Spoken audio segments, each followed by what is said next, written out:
I'm a retired school psychologist, and helping people was my thing. I was very independent and thought I could take care of myself. I fell and I had to have Meals on Wheels. After my stroke, when Meals on Wheels started, I was on the other end of the stick, so to speak. Meals on Wheels, coming to my door as someone who's housebound, having someone check on me, assures me that I'm not forgotten. Meals on Wheels has given me a mode of freedom that I wouldn't have otherwise. We're the clients. We are the clients. We are the clients of Meals on Wheels. America, let's do lunch. 1 in 6 seniors faces the threat of hunger, and millions more live in isolation. Drop off a hot meal and say a quick hello. Volunteer by donating your lunch break at americaletsdolunch.org. Certain portions of it may be closed to the public for the purpose of personal and/or other matters as outlined in the Sunshine Law. Decisions made and are discussed in closed session will be made known to the public at a later date. All contracts awarded by mayor and council must comply with the affirmative action requirements. Fire exits.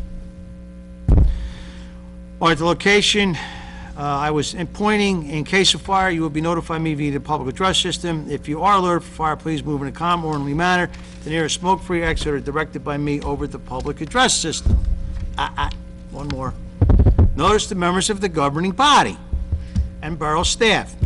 Any use of electronic devices during this meeting shall be used solely for the purposes of borough business, and any communications are subject to the Open Publics Meeting Act. Mr. Clerk, roll call, please. Councilwoman Story? Here. Councilman Miola? Here. Councilman Petrosky? Here. Councilman Shipley? Here. Councilman Bahori? Here. Councilman Connolly? Present. Here. All present, Mayor. Prayer and pledge allegiance. Eternal God, grant us thy help in all our duties and all our perplexities. We ask for thy guidance. Give us thy protection in all our dangers and all our sorrows. Grant us thy peace. Amen. Allegiance to the flag of the United States of America and to the republic for which it stands, one nation, under God, indivisible, with liberty and justice for all.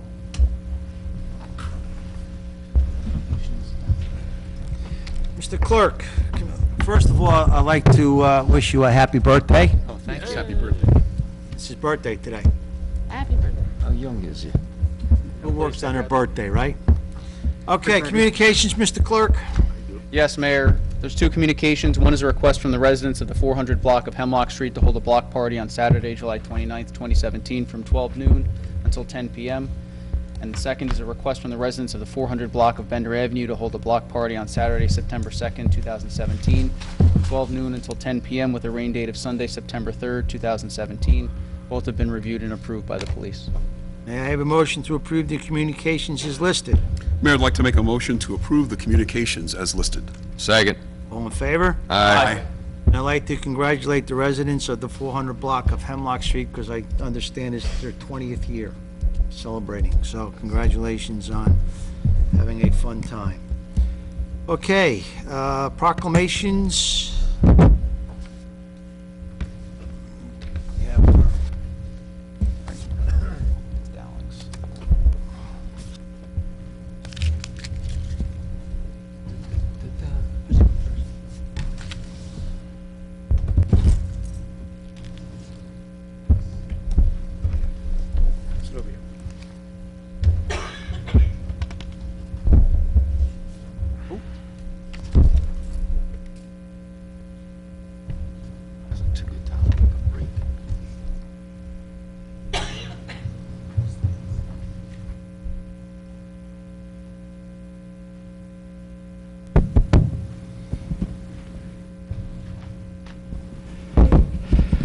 All right, ladies and gentlemen, it's a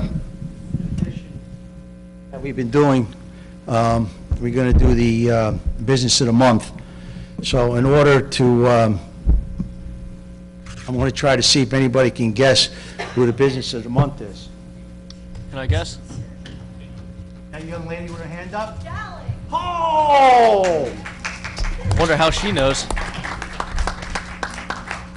Dowling's Irish Pub, Mark Dowling. How did you, I figured anybody would never guess that. Don't forget, it's on the agenda, too. Okay. Business of the month, the Borough of Roselle Park, Dowling's Irish Pub and Restaurant. Since opening their doors in 2015, Dowling's has been a proven asset to the borough as a whole. This award is presented for their investment in the Borough of Roselle Park business community and for the generosity and support they have shown to the borough government and many other community organizations. Signed by me, Carl Hokinson, on July 20th, 2017. Thank you.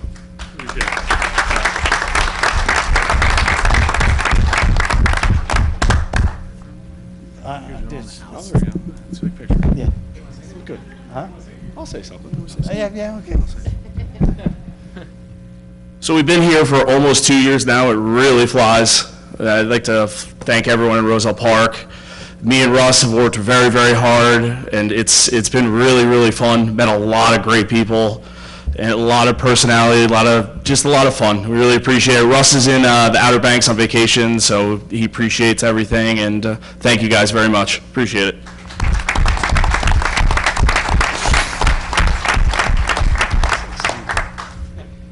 Oh, Mike. Oh, just to let you know that as part of this business community, Dowling's is having a dine-out on August 12th from 12 noon till closing. The proceeds, 10% of the proceeds are going to go to our new World War II brass plaque that we are getting to correct.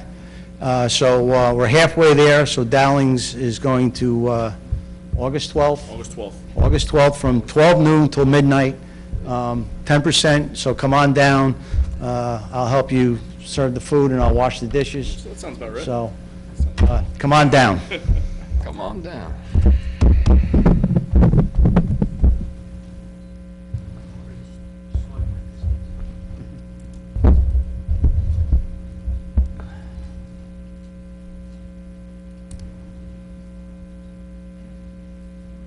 Oh.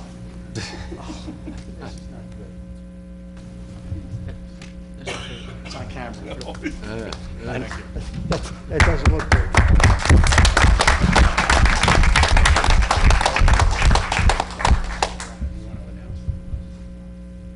Yeah, that'd be good. I get nervous when people pull out their wallets and they hand me checks, but as, again, part of Dowling's commitment to the borough, he's donating $471 for the dine-out at Dowling's that night for next year's fireworks. So.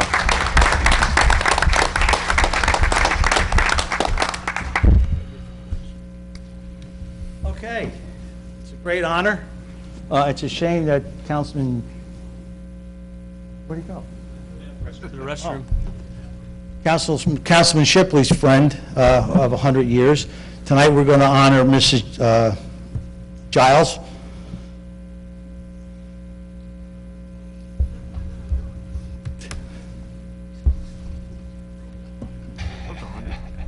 No, this is the son. You look good for This is the son. His mother is 100 years old. So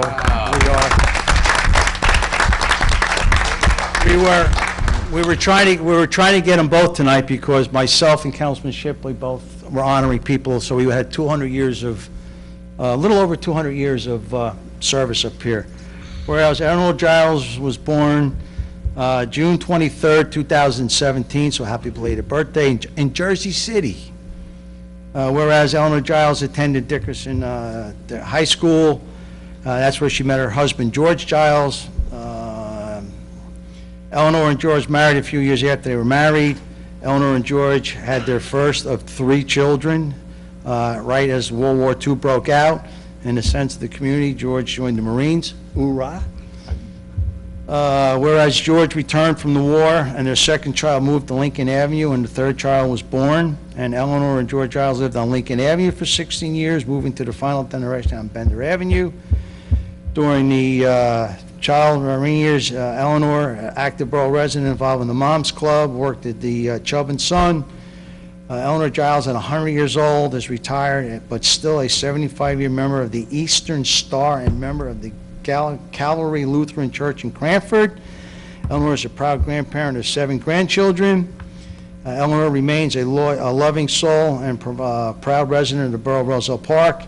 And there, before me, I, Carl Hokinson, Mayor of Roselle Park, County of Union, State of New Jersey, do hereby on behalf of the borough of Roselle Park, Eleanor Giles on our 100th birthday.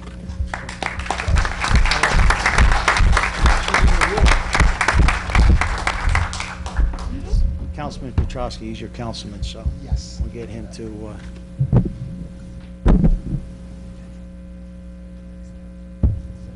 That's for your mom?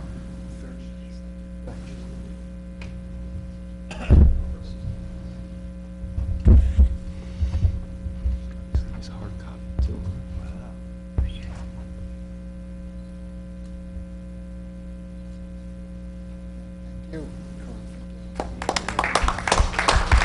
That's okay, that's okay. That's okay, thank you very much. That's okay. Okay. Kevin leave? Huh? Oh, there you are, Kevin.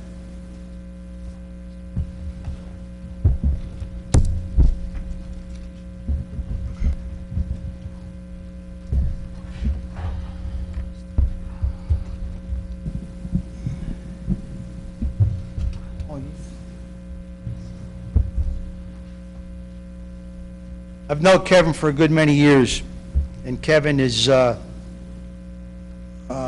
of the leading experts or people that are dedicated to helping the veterans in Union County, State of New Jersey. He was honored in May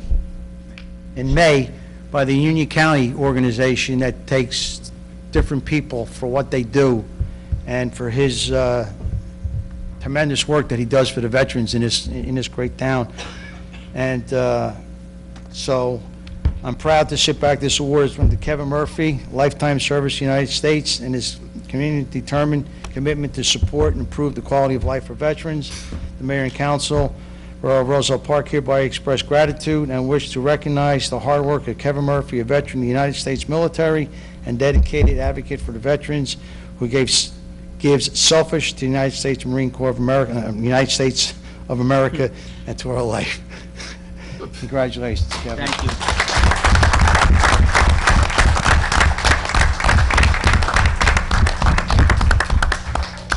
I'd like to say, okay, we'll do it this way so it's on the record.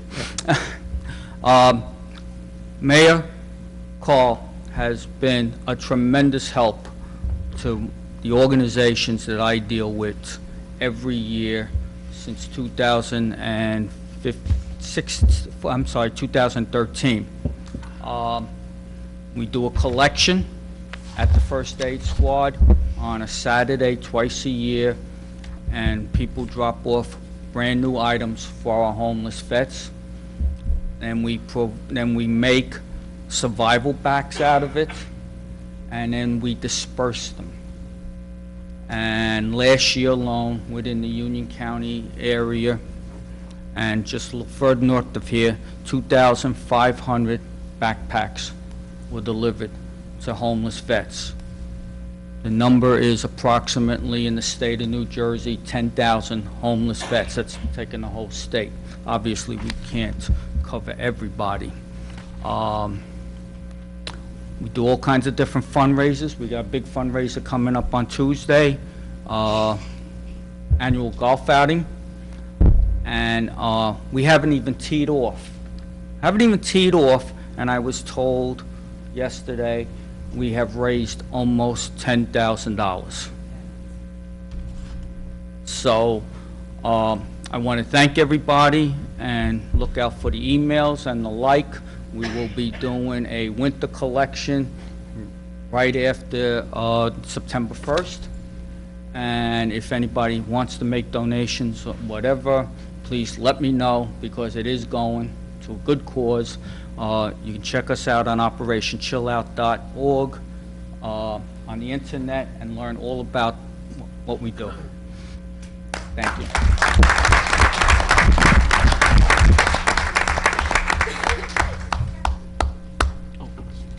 Oh, Oh, you took it already.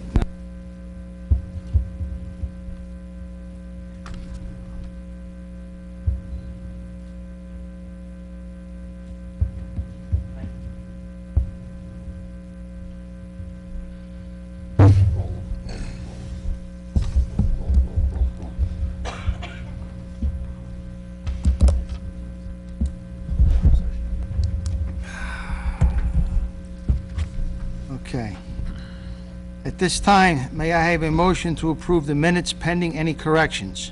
Mayor, I'd like to make a motion to approve the minutes pending any corrections. Second. All in favor? Aye. Okay, at this time, may I have a motion that the bills and payrolls be not read and passed for payment? Mayor, I'd like to make a motion that the bills and payrolls be not read and passed for payment. Second. All in favor? Aye. Okay.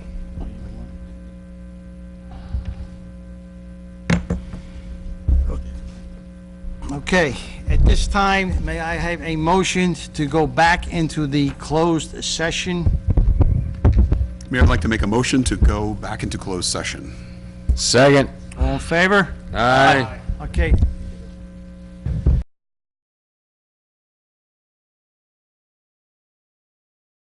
We are back in the regular meeting of July 20th for mayor and council.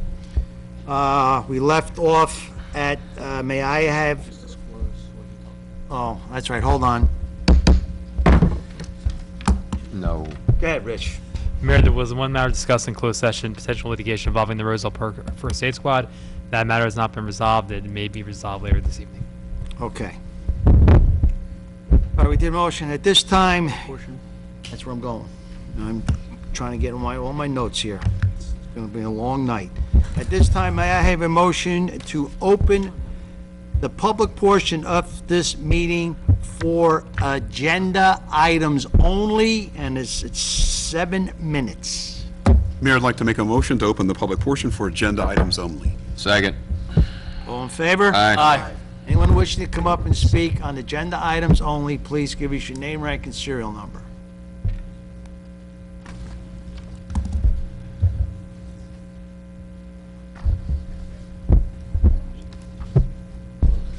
Seeing no one? Seeing no one. Thanks. Okay, seeing none, may I have a motion to close the public hearing, huh? You Mayor, coming I'd like up? to make a I'm motion. sorry. Wait. How we doing? No, You gotta go. no, sit over there first before you just speak into the microphone, give the clerk your Got it, name. I'm gonna and- get comfortable here. Okay. My name is Ryan Rooney. I'm here to speak on number 20517, the authorization of the application of 2017 Recreational Trust Fund Program, Which one? 20517. You're on behalf of Mr. Ranieri? Yes, Mr. Ranieri couldn't make it tonight. He's now running the fitness or the recreational camp at Roselle Park High School, so his time is valuable. But good evening, everyone. Mayor Hokanson, Town Council. Again, my name is Ryan Rooney. I'm the head wrestling coach at the high school. I'm an assistant football coach. I'm also the head strength coach for the spring and a phys ed teacher at both Roselle Park High School and the Early Childhood Center. I would like to just take the first opportunity to thank you guys for always supporting our recreational programs, and especially the wrestling program, as I am the head coach there, and not just our high school, but our entire program. I'm here tonight to propose a new recreational fitness program, the Roselle Park Training Center. With the soccer program breaking off and starting their own club, it's provided an excellent opportunity for our community in their absence. The program proposed would not only benefit members of the community who take part in a fall sport, but a major benefit of this program would be that it would encompass and span across any of the athletes playing soccer, cheerleading, gymnastics, football. It doesn't matter what sport they play, they could all benefit from it. And perhaps children who don't participate in sports because maybe they don't enjoy it could also see a benefit in this program. It's no surprise that our nation is trending in a direction where children are increasingly inactive, and I don't think that's news to the council, but you know, as a phys ed teacher and as a coach, it's my life's work to reverse that trend. And I think this program would be a great step, not only in making our community healthier and stronger, but more fit. And that's my goal, to make us the best possible community that we could be.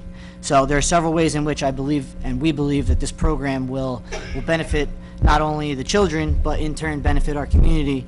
And number one, the most obvious, is it'll help them physically, right? So stronger, muscular strength, muscular endurance, cardiovascular endurance. It'll strengthen their bones. The bone density increases, so it'll prevent them from future injuries. Also long term, we're trying to develop healthy habits for lifestyle here, so for the long term, it'll reduce the risk of diabetes. Furthermore, it'll help them mentally. Programs like this exist across the nation, and in those programs, the results show that it improves their IQ. It helps develop synapses in the brain, which helps convert short-term memory into long-term memory. It helps them sleep, which again helps convert short-term memories into long-term memory. It'll also, and in my eyes, most importantly, help them socially and emotionally. So we're trying to develop confidence through training.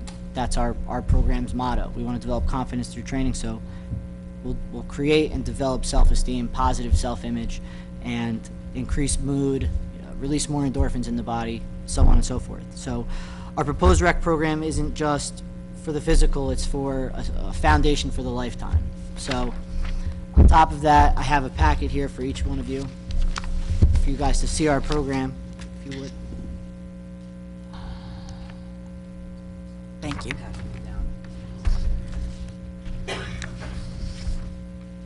I'll try not to take up any more of the time here, but as you can see when you receive your packet, the program is proposed to work for 3rd grade through 8th grade. It's an 8-week program, and we've broken it up into 3rd through 5th grade, both boys and girls together, 6th grade through 8th grade girls, 6th grade through 8th grade boys. And the reason we've broken it up into those separate groups is, as you know, middle school boys and girls, self-esteem issues, body issues. We're trying to promote a program that they can feel comfortable in. We want people to not only be comfortable physically, emotionally, socially, but we want to develop a program that meets their needs as well. So this will also help us develop a program for their needs. We have within that program a sample of a potential workout. We're not limited to that program, but that's a great foundation. That's a great program that we've put together. Finally, we'll be able to monitor and track their progress and show that to the parents, show that to the students, show that to the community that they're improving. Week 1 versus week 8, the improvements, and so on and so forth. Additionally, our wrestling program will need a facelift, so to speak, to meet the new federation rules changes which were approved over the past few weeks. So these rule changes address increasing participation and improving safety for the wrestlers. Now, it's our belief that the federation, it's the belief of the federation that these improvements will increase participation nationally by 30%. And to remain compliant with these rule changes, we'll also need to upgrade our equipment, which will affect all levels of our program, high school, grade school, Central Jersey, Pee Wee Bantam, and all the leagues alike. So once again, I'd like to thank you, Mayor Hokanson, Town Council, for your time. Thank you. Thank you. Thank you.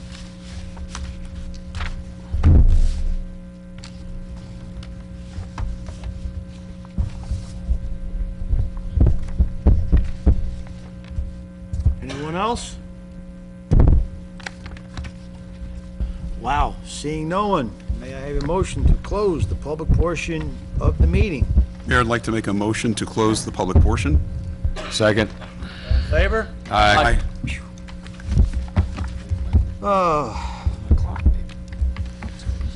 Ordinance, Mr. Clerk, I see we have an ordinance. There's none for second reading. None for second reading. Ordinance for adoption. Okay. Okay, ordinances for introduction there, Mr. Clerk.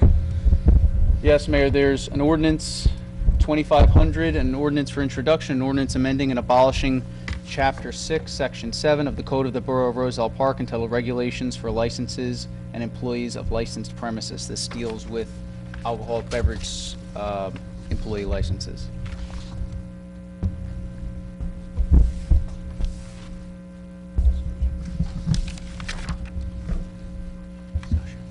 Discussion? Oh, I'm not.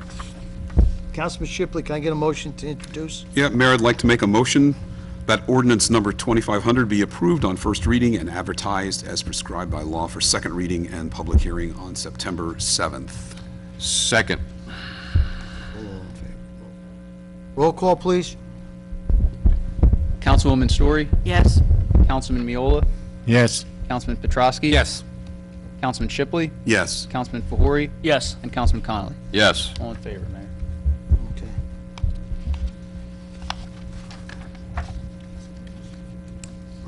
Mayor, ordinance 2501 is an ordinance of the Borough of Roselle Park creating and implementing Chapter 10 of the Borough of Roselle Park Health Code entitled Grease Traps. This is an ordinance for introduction. Just one suggestion.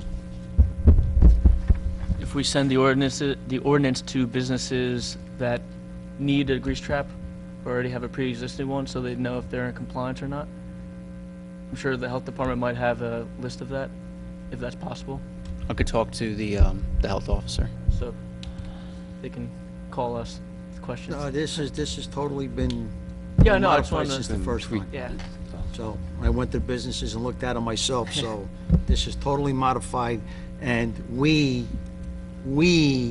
are giving more than ample time if they have a problem to even correct it. So Yeah, just to, we are just to let them know totally, what's going on. we are totally business friendly with this one. This was vetted after the first ordinance about grease traps was tabled.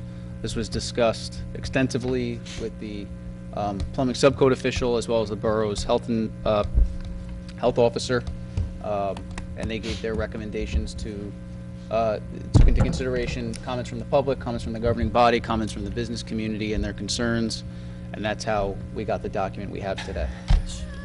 So it's a lot better. Okay? Can it still go out to those businesses just to make sure I'll everybody- talk to the health officer just to see Make sure. how we can get that done. There's also nothing to stop any of us from dropping off copies. That's true. Yeah, just so they're aware of it, this is what's coming up. Or give them to me and I'll do it, since I'm here full-time. Whatever, Okay. okay? So I need a motion to introduce ordinance number 2501. Mayor, I would like to make a motion that ordinance number 2501 be approved on first reading and advertised as prescribed by law for second reading and public hearing on September 7th, 2017. Second. Roll call. Councilwoman Story? Yes. Councilman Miola? Yes. Councilman Petrosky? Yes. Councilman Shipley? Yes. Councilman Fahuri? Yes. And Councilman Connolly? Yes. All in favor? Okay, thank you. Ordinance number 2502. Mayor, ordinance 2502 is an ordinance for introduction, an ordinance amending Chapter 2, Article 4, Section 40 of the Code of the Borough of Roselle Park entitled Roselle Park Arts Committee. And just to explain, this is just a request that the committee would like to expand its membership from 7 to 9. Okay? Motion?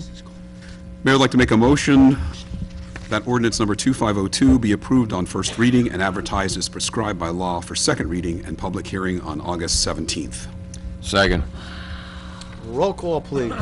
Councilwoman Story? Yes. Councilman Miola? Yes. Councilman Petrosky? Yes. Councilman Shipley? Yes. Councilman Fahuri? Yes. And Councilman Connolly? Yes. All in favor, Mayor. Ordinance number 2503. Mayor, ordinance 2503 is an ordinance for introduction, an ordinance amending Chapter 40, Part 3, Article 30, Section 3002 of the Code of the Borough of Roselle Park entitled Signs with specific amendments to subsection F.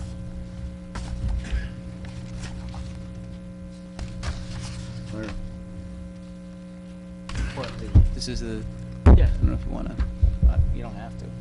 Okay. All right. Discussion? Go into a little detail about that one. It's the one that I brought up last meeting about the signs on public property, county and Oh, yeah. state property. That's right. That now the Thanks for the reminder, Ken. Yeah.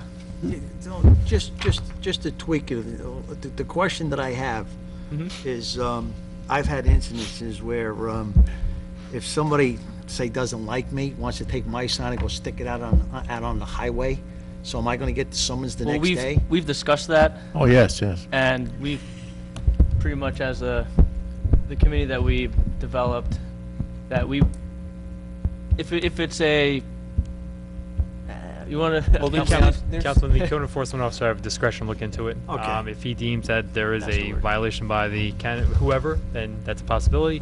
If he deems that was some type of Understand. action to get someone else in trouble, just- he's got that discretion.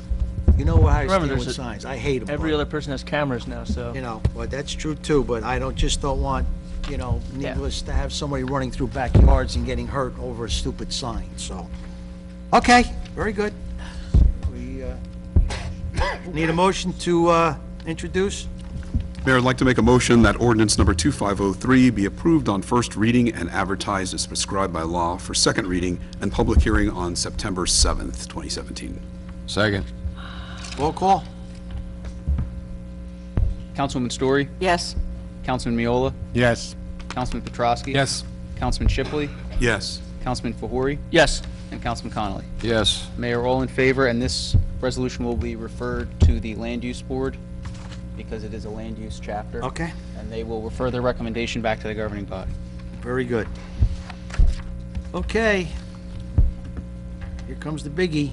All matters listed are considered to be routine and non-controversial by council and will be approved by one motion.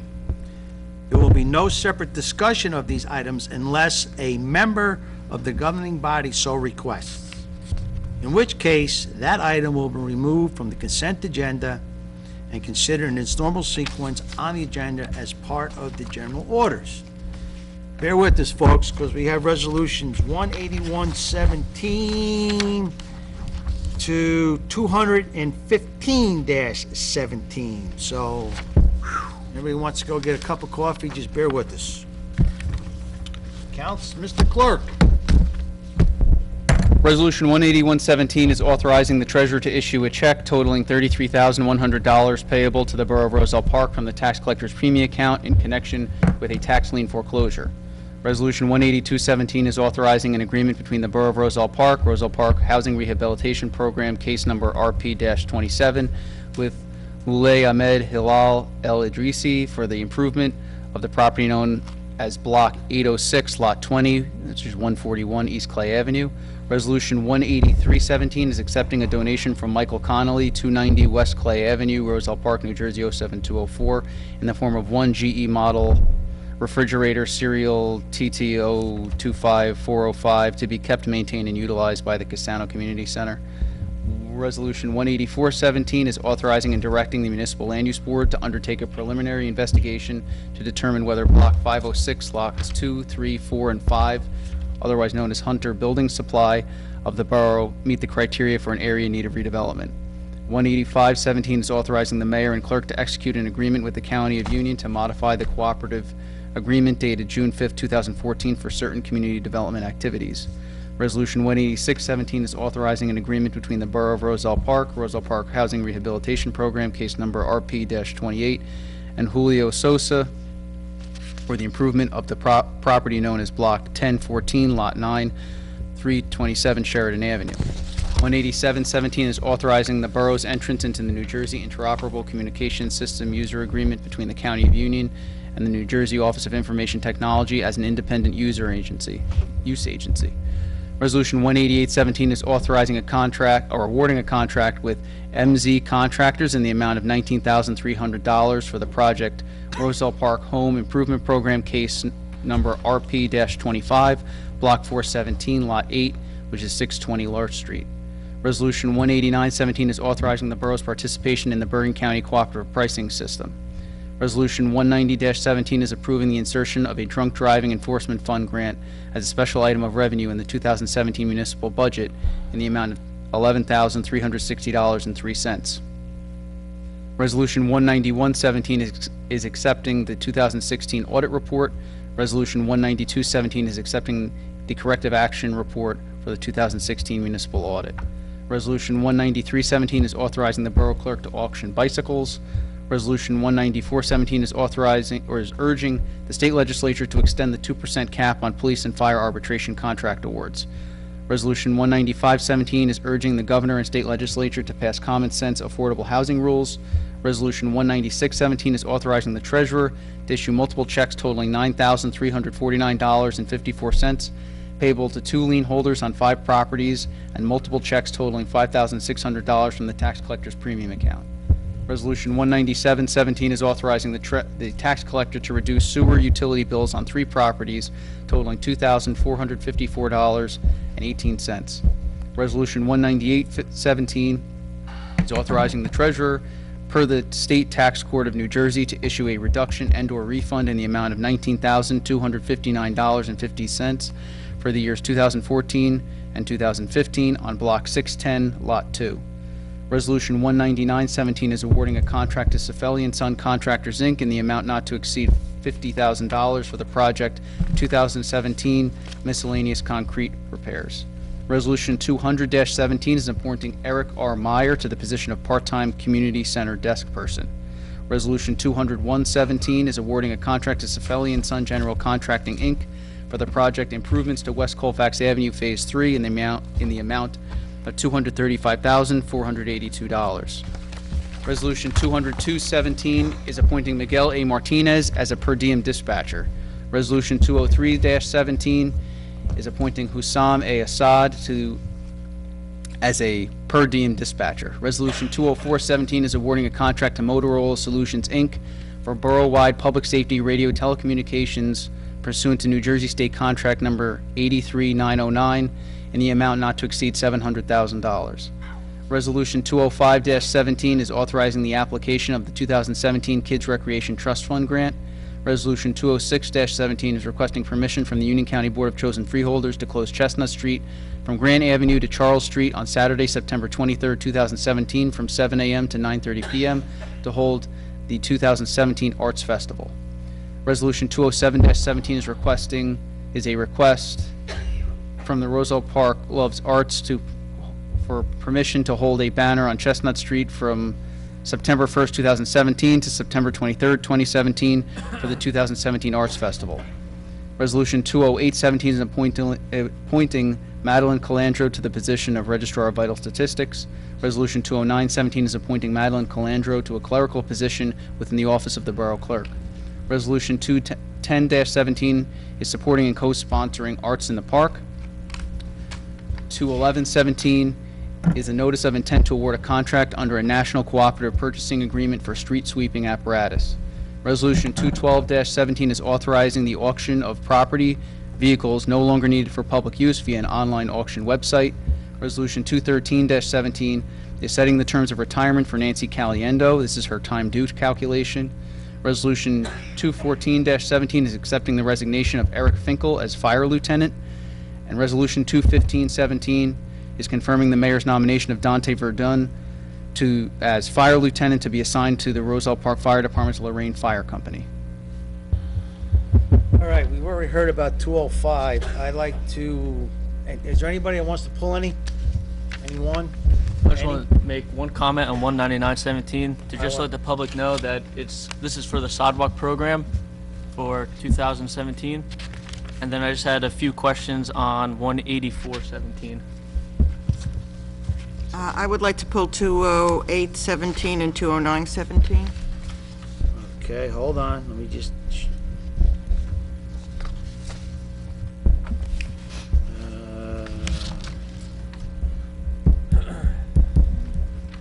Anybody else? I'm going to comment also on 199, and I'm also going to comment on 213. You want to pull those? And I'd like to pull 182 and 186. 182? Yes. 186.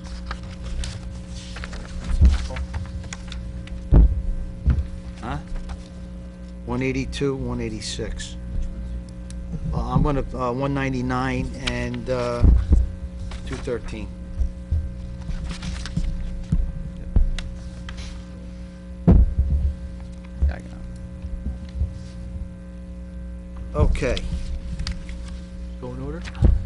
Oh, we're going to do the consent first. we're gonna do the Oh, okay. consent first. So we got 181, 183, 185, 187 down to 198, 200, down to 207, 210, to 212, 214 to 215. Everybody got that? Yep. Consent? I have a motion to accept those? Okay. I think so. Bear with me. That's okay. One of those nights. Mayor, I would like to make a motion to approve the following resolutions on consent. Resolution 181 through 18317. No, 182 was pulled. I'm sorry. 18117, 18317. Resolution 18517. Resolution 18717 through 19817. 217, 20117 through 20617. 07. 20717, and then Resolution 21017 through 21217, and 21417, and 21517. Second. All in favor? Aye. Aye. Okay. Councilman Petrosky, 182? I just want to know what this is about. This is part of our housing rehabilitation program. So there are certain income requirements that our vendor administers the program on behalf of the borough. Okay. So if you meet those income requirements, you can qualify for up to $20,000 in home improvements. Okay. Again, this is part of our co-obligation. Yeah, and it's the same as it's the same as a couple of the other resolutions on the agenda. Okay. So these people have been vetted. They qualify for the improvements, and the money is already set aside to do these improvements. Okay, thank you. And I'm assuming the same for 185? The same for 185? 186 is the same situation. Okay, yes. thank you. Yep. Each one, or do you just want to? Yeah, just do each one. Okay, may I have a motion to accept Resolution 182-17 and 185-17? Is that okay, Councilman Petrosky? Fine. Since you're both- 186. 186. Mayor, I'd like to make a motion to accept Resolutions 18217 and 18617. Second. All in favor? Aye. Okay, 184-17, Councilman Pahori? Yes, Mayor. Just two questions for Hunter. Do they have an idea or developer of what they want to do with this? Or will the borough be going out to solicit developers? No, he's developing the property himself. Do we know what he wants to do? From what I understand, it's mixed use. Okay. I mean, I don't know if it's Yeah. gonna be 5, 10, 100, you know. He did come, and that's why we're doing this. It's gonna be basically mixed use. Okay. What the final plans is, that will eventually come back to us when he presents it to the Municipal Land Use Board. This is just to do the study, to see if it's Yeah, an I area to be understand. I just developed. wanted to see if Does everybody understand? stage he I had mean, anything in his mind. okay? Yeah. Any other? Okay, can I get a motion to accept Resolution 184-17? Mayor, I'd like to make a motion to accept Resolution 18417. Second. All in favor? Aye. Okay. 186 is done. 199er. That's you. That's well. Okay. We've been getting a lot of calls, mayor and council, myself. This is the ongoing sidewalk program that we started last year, but we kind of like cut it at an early age. The program will be starting in September. We are awarding the contract tonight. The contractor has prior obligations. He will be starting sometime right after Labor Day. So, yeah. Okay, so the program will be starting in September. Oh, DPW has the list. They will forward it to the contractor. So I just want to put it out there because I am getting phone calls, and I know other council people are. September. Question. Yes, sir. Is the list closed, or can things be added on there? Can I check on the list, because I've seen some things. Huh?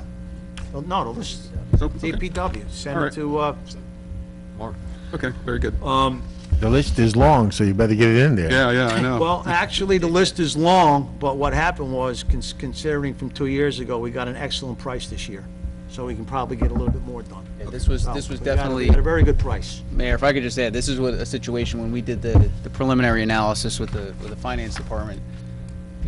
You're getting a lot more bang for your buck with the prices. I mean, they're significantly lower, and this, A lot more concrete. he was Concrete he for your was buck. he was the sole bidder, or Cefelli was the sole bidder, but very good price compared to 2015 bid. Yes. Okay? Oh, I'm sorry, he was the lowest bidder. Right. Yeah. So, do we need to, can I get a motion to accept 199-17, 199er-17? Mayor, I'd like to make a motion to accept resolution number 19917. Second. All in favor? Aye.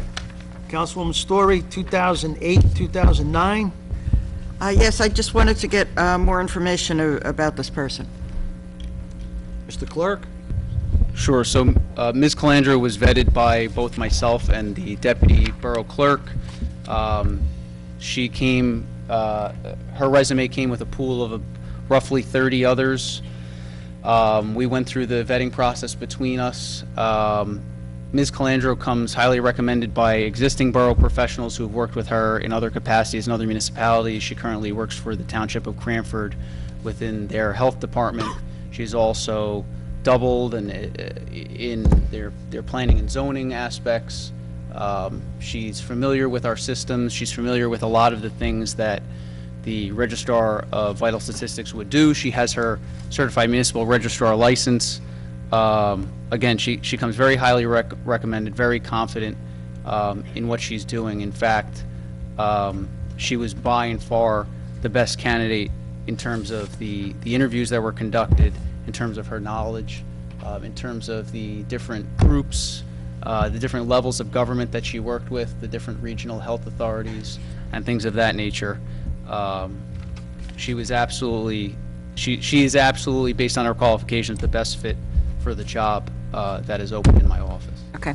And you forgot one other very important reason why we hired her.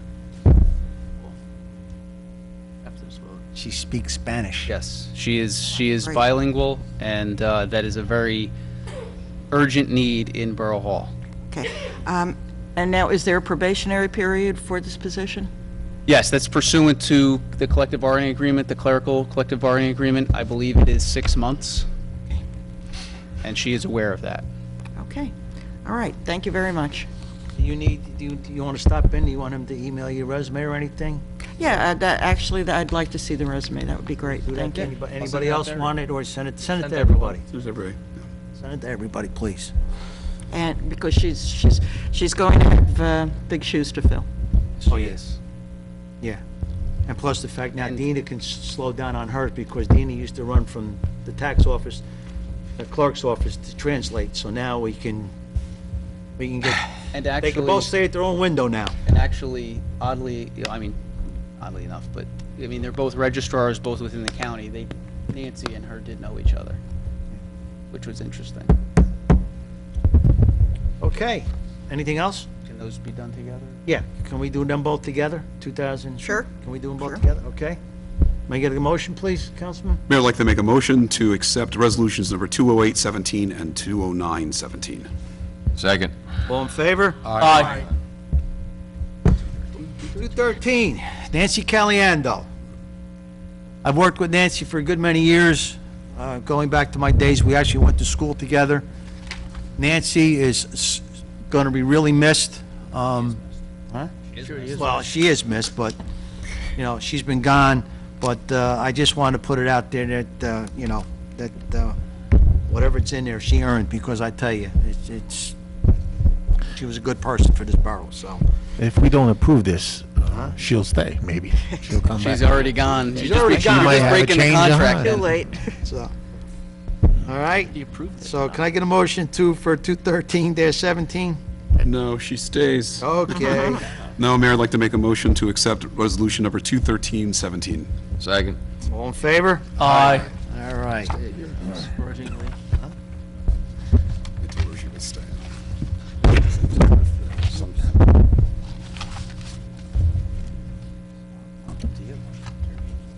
Go last. Let's get through all this stuff. Mayor and council committee reports, you guys want to do your committee reports, or just keep them short to try to save on some time, or how do you want to do it? Keep it short. Keep it short and sweet? Short and sweet. To the point. Councilman Petrowski, please. Eugene started, Councilman Miolo started last time.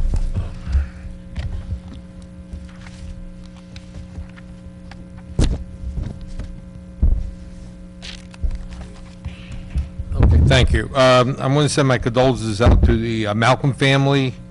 Mr. Malcolm was a sheriff officer. He was an undersheriff. A great guy. I remember, I know him since I was 5 years old, so he would definitely be missed. Marie Young, Tarantino, also, she's a Roselle Park graduate, 1979. And Edward Grun, who passed away, he was a 1974 graduate. Okay, I'm glad that bulk pickup went well. We were supposed to have the car show in the 25th anniversary of Maury Park, but it got canceled due to the rain. We did that the following week, the 24th, the 25th anniversary of Mike Maury Park. On the 25th, I attended the end of the season picnic for the Little League. They tried something new this year, and it went very well. What they did was they had games going on, 2 championship games, and then one field was open, and they had games for the kids. Actually, a Dunkin' booth, which was a big hit, and everything went very well. Okay. On the 28th, I attended the fundraiser for the Veterans Library, that memorial plaque that the 2 veterans' name was, and then we found out one of the veterans was omitted. So I'm glad that's going well, and, you know, July 1st was the fireworks. Again, great job, you know, the fireworks. Again, we had to cut things short because of the rain. On the 8th, I attended the grand open of Anti-War Lab detailing. The 11th, we had a safety committee meeting. The 13th was municipal service to talk about the new service yard for the DPW. We will have another meeting in August. On the 16th, I attended the senior picnic. And again, good showing. And I want to, if you need to get me, you can get me at 908-666-7821. And you can get me at jpetrosky@rosellepark.net, and that's my report. Thank you, kind sir. Councilman Fahori? Thank you, Mayor. Good evening, everyone. I'd like to start off with some Casano Center news. National Night Out is Tuesday, August 1st from 5 p.m. to 9 p.m. Chestnut Street will be closed at 4 p.m. from Westfield Ave to Clay Avenue. The gazebo parking lot will be closed as well. Activities will be inflatables, Darth Vader and his stormtroopers will be there. There will be a 50-50 raffle, food vendors, drink vendors, and there will be trophies for the car show that will also be taking place. The library, DPW, Casano Center, Roselle Park Arts, and others will have tables set up. And next year, we will be discussing moving the National Night Out away from the businesses on Chestnut Street. But that's for another day. Club Casano will be on Tuesday, July 25th, August 8th, and 22nd. There will be free food and refreshments for eligible Roselle Park High School students. August 2nd, the center will be distributing vouchers for the farmers market to seniors. The vouchers will be for $25. In addition, on August 2nd, seniors will also be going to the River Lady Cruise in Toms River. It will be for 3 hours and lunch will be served. July 26th will be the last summer movie for kids, and the movie will be Lego Batman. And since Ruben's not here tonight, he is sick. He wanted me to ask a quick question to council because I know 4th of July just happened, but we have to start planning. We want to knock down a date for next year. So my suggestion would be keep it on a Saturday. That Saturday would be June 30th, and to have the rain date the next day, July 1st on a Sunday. How about we go, June 30th is the Saturday, Yeah. which is good. Or how about July 7th? For the rain date? No, for the fireworks. Even though the 4th is on a Wednesday, we get that Saturday. Or the June 30th. Well, I like the Saturdays, because this way you got the Well, yeah, all-day 'cause- Saturday, and you got Sunday to recoup. That's just my opinion, but we got to get a date in, so. Yeah, because you wanted just a discussion from mayor and council on. Can he get us prices for the two dates, and we can compare? Yeah. The 2 dates the mayor suggested? June 30th and July 7th. 7th. June 30th, July 7th, okay.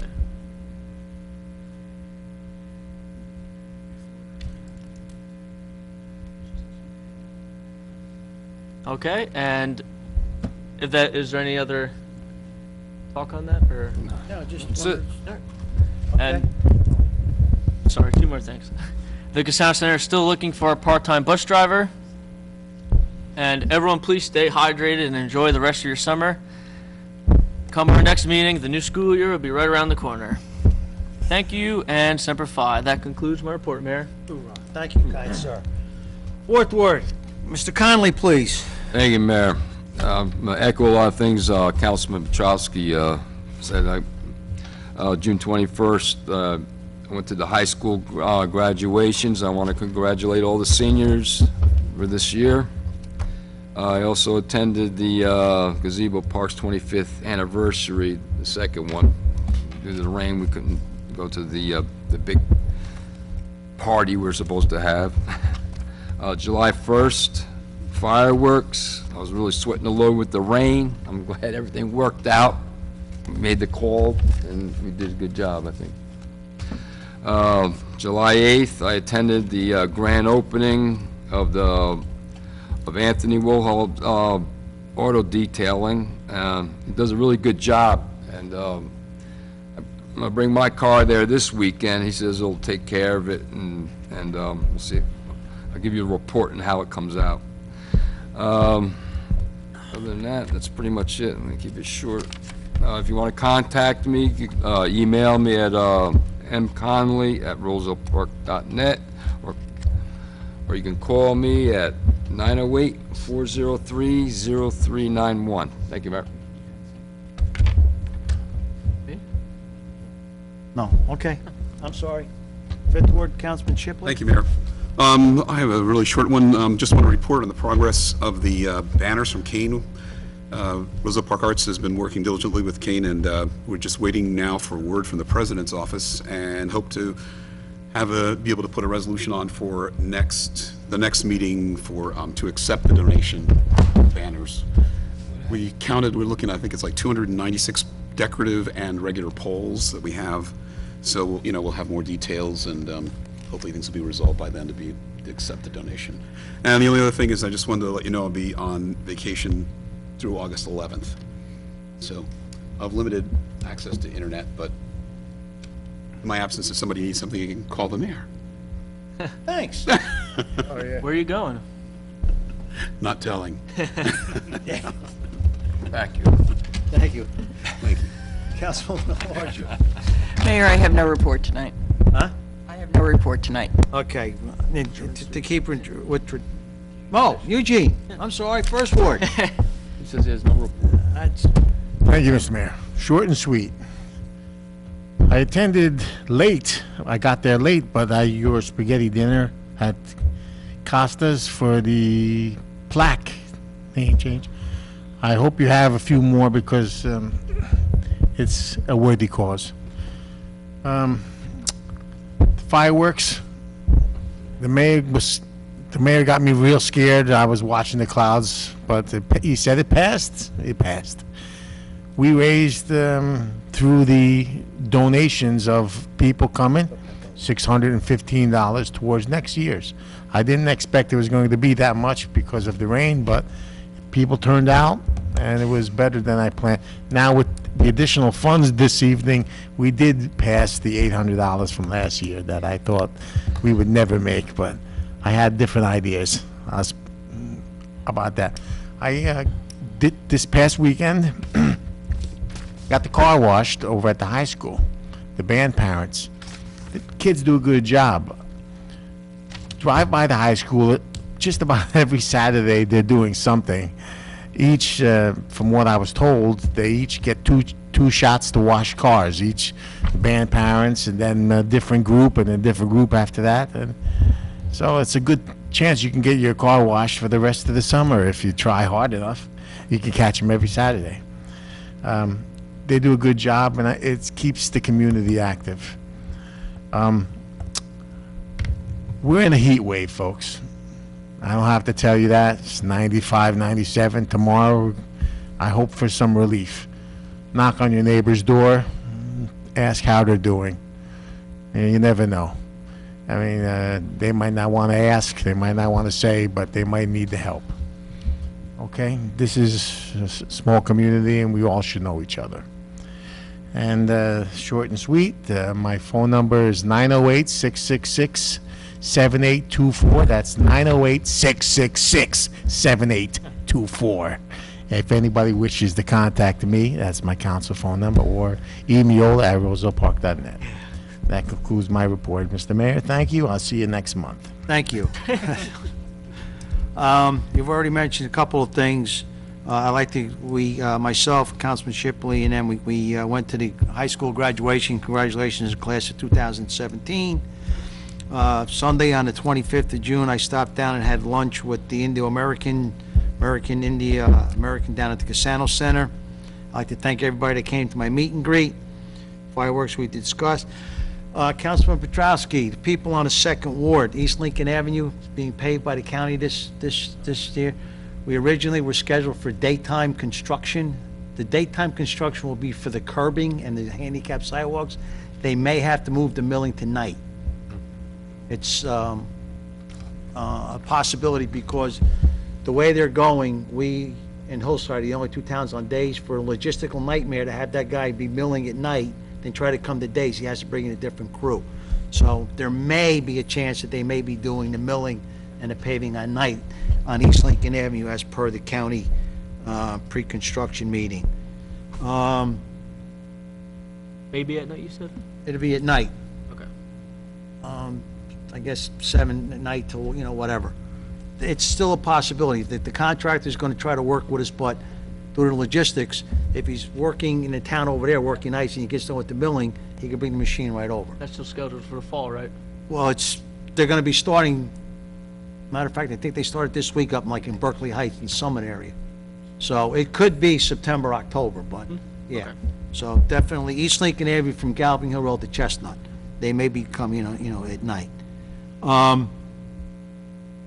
I'd like to thank, no, Chief McCaffrey left. I had a very interesting, oh, there she is.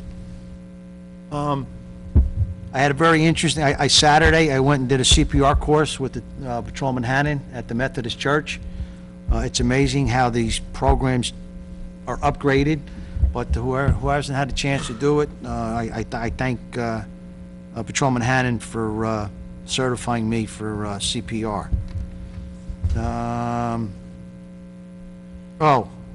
And basically, I mentioned it earlier when I gave out the Business of the Month award on August the 12th, from 12 o'clock in the afternoon till closing time. Dowlings is doing a 10% give back for anything that anybody goes in and eats dinner that night to give back towards the replacement of the World War II memorial plaque that we found out that one of the gentlemen's names was spelt wrong.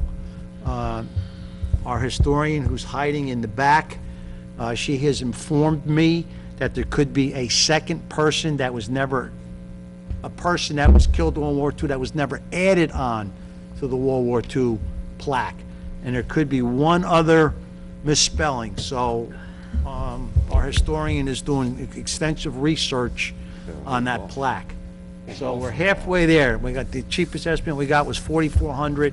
The dine out that night, we received a little over $2,000. So we're just about halfway there. Okay, and thank you, Councilman Shipley. He dropped off a check the other day. So August 12th, we'll be down there helping out for that. So that concludes mine. Mr. Clerk? I'm looking at, it's one of these nights. Oh, Chief Financial Officer. You what? I'm looking at the clerk and I'm thinking Ken. Thank you, Mayor. As was already approved, we did receive the 2016 audit report. I'm glad to report there was no comments and recommendations. Sewer bills are now past due. Please come in and pay. Tax bills, we've been getting a lot of calls. We are still waiting on a final rate. With the passage of the state budget late, there was some additional state aid given out to, I believe, 400 school districts. Ours was one of them. So we are waiting to get the finalized rate. I'm hoping to get that in the next couple of days. Tax bills will be extended. As of right now, we have to go to at least August 31st. I hope we don't have to go out further than that, but we will have a resolution on the August 17th meeting when I know the final date and when they have to be out. So that's all I have. Thank you. Thank you, Mr. Blum. Mr. Clerk, birthday boy. Thank you, Mayor. It's been a very busy month since the last meeting.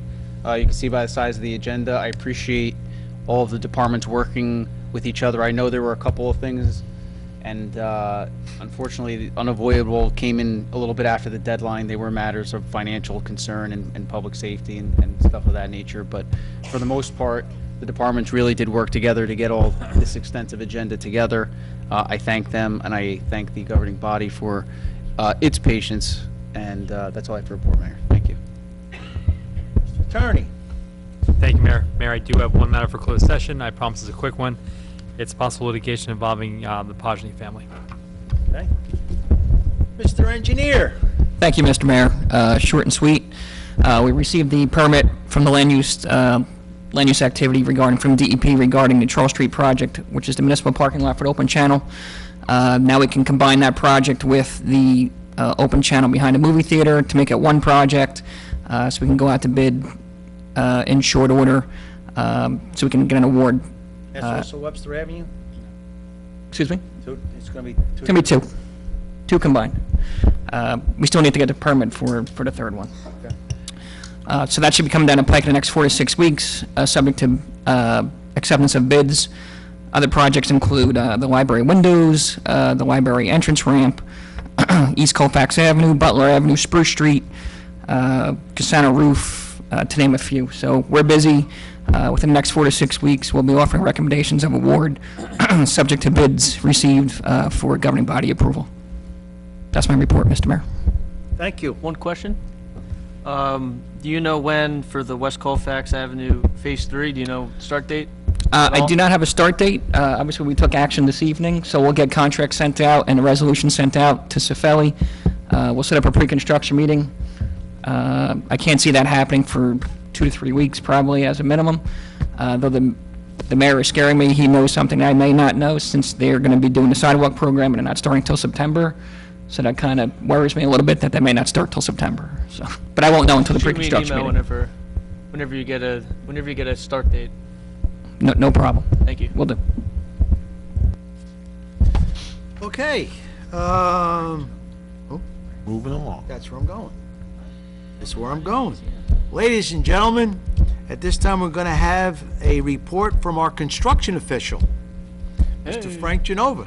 First time in 9 years. Well, he hasn't been here, but We finally now have somebody up there that's, yeah. So, congratulations. Thank you. Thank you. 9 years it took to get you there. Thank you, Mayor, Council. I've been here 4 weeks, and in 4 weeks, it's been a learning lesson. I'm getting it down, what's going on in the office. Last month, we had $19,000 in fees taken in, and with the fee schedule that was raised, the previous June, it was $15,500, a difference of $3,479 from 1 month to the other. We're approximately 288 permits for the year, so I anticipate somewhere around 550 permits for the year, you know, so that's that.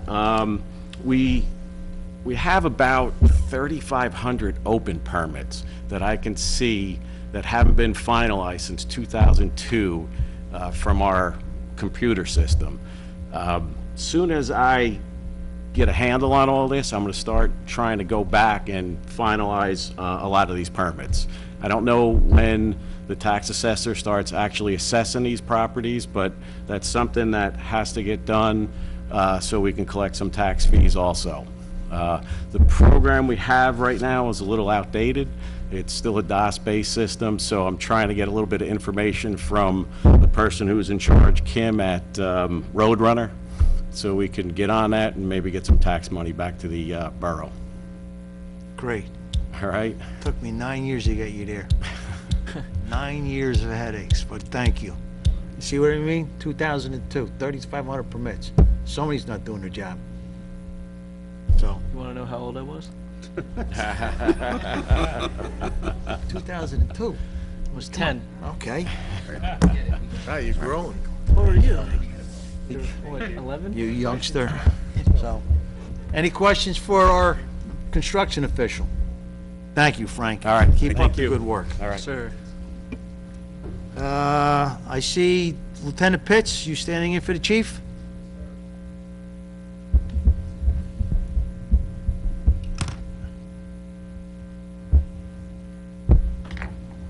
Good evening, Mr. Mayor, members of council. I apologize that you have to endure my, me being here again tonight, but this will be short and sweet. In addition to the chief's report that you already have, I have 2 additions that he would like to add. The first one is the chief would like to publicly thank Arthur and Anthony Masterpeter for their generous donation of the 4 AR-15 rifles that are going to be used for ceremonial purposes only by our Honor Guard unit. They are functioning rifles, but they're just going to be strictly used for ceremonial purposes, parades, things of that nature. The second thing I have for you tonight is that our police department, under the direction of Chief Morrison and our department's community-oriented policing officers, are going to reinstitute the Community Watch program, the Neighborhood Watch program. They're going to try to get that off the ground in August. They're going to start reaching out to residents, see who's available, who's interested in participating. The lead on that is Officer Greg Polakowski. If anybody wants to contact Greg with their interest, they can reach him at our headquarters number, 908-245-2300, and his direct extension is 2104. And that'll be up and running sometime in September, but they're hoping to get it organized in August. That's all I have for you. Just to clarify what Lieutenant Pitts said about the upcoming Neighborhood Watch, there's flyers that will be going out at the Casano Center, the library, here, they're at Borough Hall. It will be posted on TV 34. So the meeting is here at Council Chambers. I'm coming to open it up, and so it'll get posted. So hopefully we can get a good turnout. Any other questions? The extension was 2104, you said? 2104, yes, sir. All right, thank you. Thank you. Thank you. Okay. Thank you, sir. Fire Chief?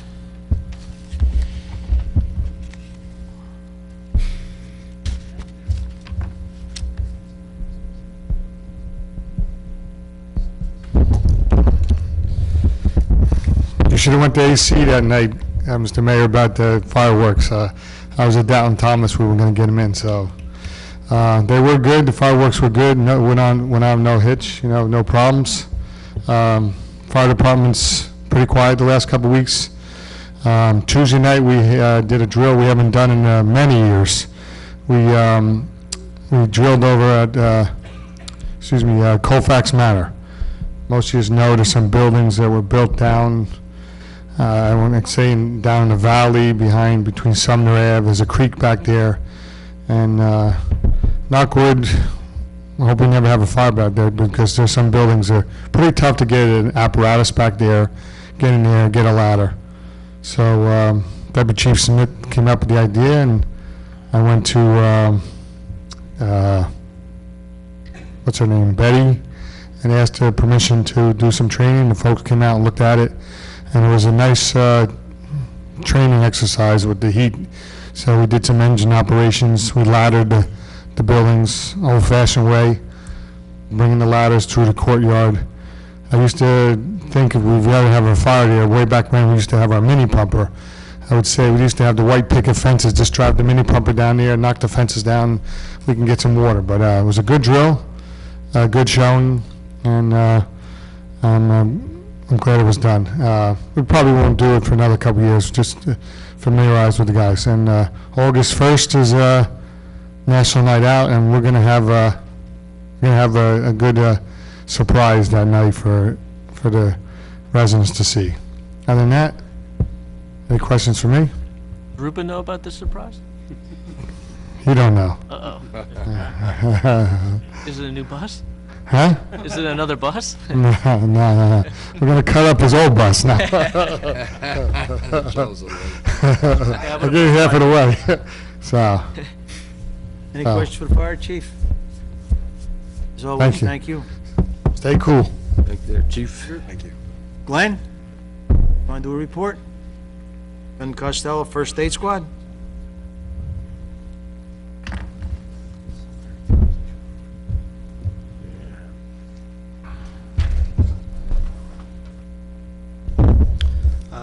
First Aid Squad responded to 46 calls during the month of June. We have 5 new members coming on with 3 new drivers that we would have. We certified 18 firemen in CPR. We also assisted with the police department that needed help with the CPR mannequins at the Methodist Church. We helped them, gave that to them to assist them. The St. Anthony's Feast, we had about 4 calls. Of course, one person actually walked away. We didn't even know by the time we got there, the person was gone. We don't know what happened. They just walked. But fireworks, we handled 3 calls. We had 2 ambulances. We had a rehab truck set up with the tent, water, and that's where we are at the moment. Any questions to the captain? Thank you. EPW, Mr. Pasquale.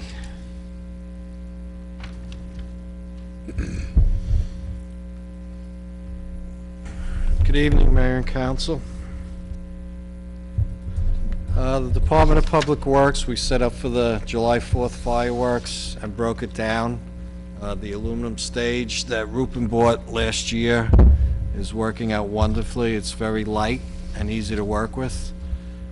We also reinstalled the Gazebo Park sign at the Gazebo Park for the 25th anniversary. 2 of our workers did a lot of work on it, filling the holes with putty and sanding it, and then painting it all by hand. At Gazebo Park, we also planted the bushes, trees, flowers, oversaw the installation of the sprinkler system, and repainted the parking space lines and parking space numbers. We have filled many potholes so far this year, tree work, sign replacement, and we planted 30 arborvitaes at Acker Park, also with the stormwater retention basin maintenance. I'm happy to announce that the Roselle Park Department of Public Works, starting August 1st, 2017, the Public Works will be accepting electronic waste from Roselle Park residents. The residents of Roselle Park will be able to drop off electronic waste items at the Roselle Park Department of Public Works located at 180 West Webster Avenue between the hours of 7 a.m. and 3 p.m. Monday through Friday. The items which will be accepted are monitors, TVs, printers, CPUs, modems, keyboards, cell phones, mainframe, copiers, fax machines, typewriters, telephone, PBX. Those are, I guess the easiest way to describe them is when they have a tower. CRTs, which are cathode ray tubes, i.e. old TVs. Laptops, cables, terminals, lab equipment, VCRs, stereo and radio, test equipment, medical equipment, toner cartridges, ink cartridges, plasma, LCD TVs, and other items. This will be on the borough website as of tomorrow, and if anybody has any questions, they could reach us at 908-245-7676. The webpage, or can you give that to Joe for TV 34? It's already given to Joe Okay. to put on the website. Finally, we're getting there, electronic waste. So, That's my report. Any questions? questions for Dave? Are you all done with the blacktop patching? No. No. Any areas? No. That's it? That's it? Lot 1 in the back where Croce's is, you go out that way, Okay, there was, last week, there was massive 2 of them there. okay. Well, is there any progress on Madison Avenue? Planning? Planning, yes. As you know. It's a big one. Yeah, one of our workers passed. One of them just had surgery on his shoulder. So we're hoping that we hire someone soon and we'll get to Wasn't there Madison. talk about the county helping out with that? I have to contact them again about that. I'll get back to you on that. Okay, Okay. thank you. You're welcome. Great. Thank you. All right, also, we had the Borough Clerk's, Municipal Courts, and the Treasurer's reports, which everybody's got. So at this time, I have a motion to approve the reports of the departments. Mayor, I'd like to make a motion to approve the reports of the departments. Second. All in favor? Aye. Okay, at this time, workshop discussions carried from the last meeting are none. And new items is the TV 34 video processing of long meetings, which we've seen that we've been getting into. Since January? So, this overrun, so you want to help explain that one also? Mayor, you brought this up at the last meeting with regard to our, Bylaws and stuff. no, it's not the bylaws, Joe processes the night of the meeting. He usually processes it so it can go up almost immediately. Because it's getting too So, long. so I guess the request you had, and I'm paraphrasing, is to allow him another day, if the meeting goes, say, later than, or around 11 o'clock or later than that, just give him the flexibility to, or generally agree that the flexibility will be if it goes up within 24 hours or so, that's acceptable, instead of having him stay here. It's easier sometimes for 4:30 in the morning. no. I don't think it's fair. No. We got busy agendas. I think it's only fair that the guy can give him a day or two, that we get it up. Yeah. Absolutely. Joe does far more than he is required to do by contract, and Yeah, I agree, I think we need to. Is that okay with everybody? absolutely. Yes. All right, Joe, if you're listening, you got it. Transit Village, Councilwoman Story. Yes, that and my other topic both come from articles in the paper. I read this. I sent out to members of council that now the state is, considering giving towns that have transit village designations potentially extra permission to apply for extra alcohol permits, liquor permits.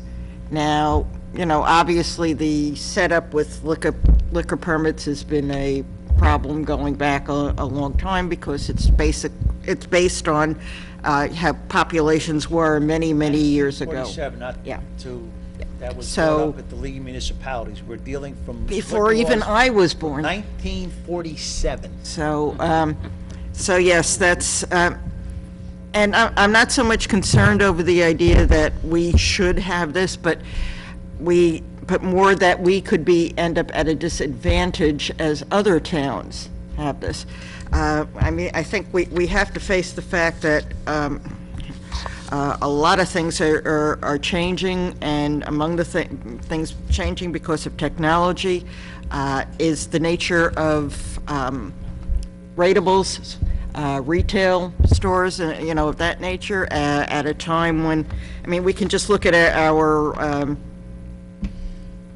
local, other towns nearby, Westfield, which had become sort of the only chain store town, so to speak, in the area. Now you go by and you see many of those stores are gone. And in the past, frankly, Westfield pretty much filled their empty stores pretty quickly. Not so fast anymore. Now, there are stores there that have been empty for a long time. Some big stores. Cranford, which had, didn't have the chain stores, but had a very nice, sizable downtown. There, the side of town, the north side, which is traditional downtown, they're having the same problem filling stores.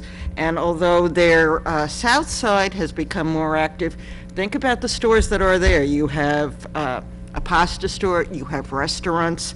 You're not having, say, the menswear store or so on that you had traditionally on the other side of town.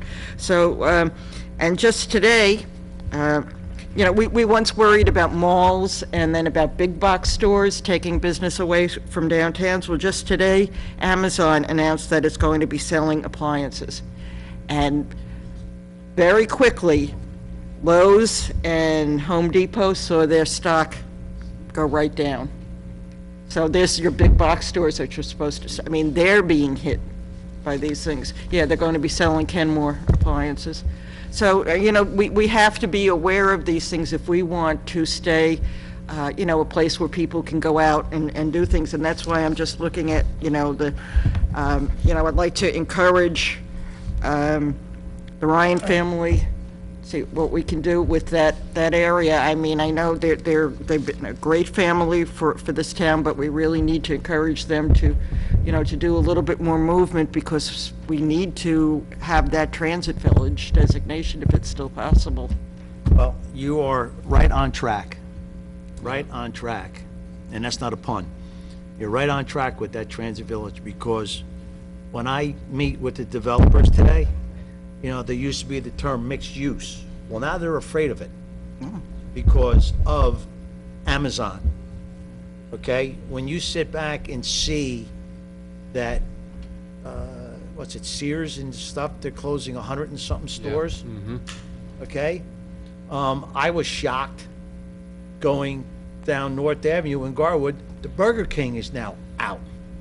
Oh, is it? Burger I King haven't on been down that way. on 22 in Scotch Plains, out.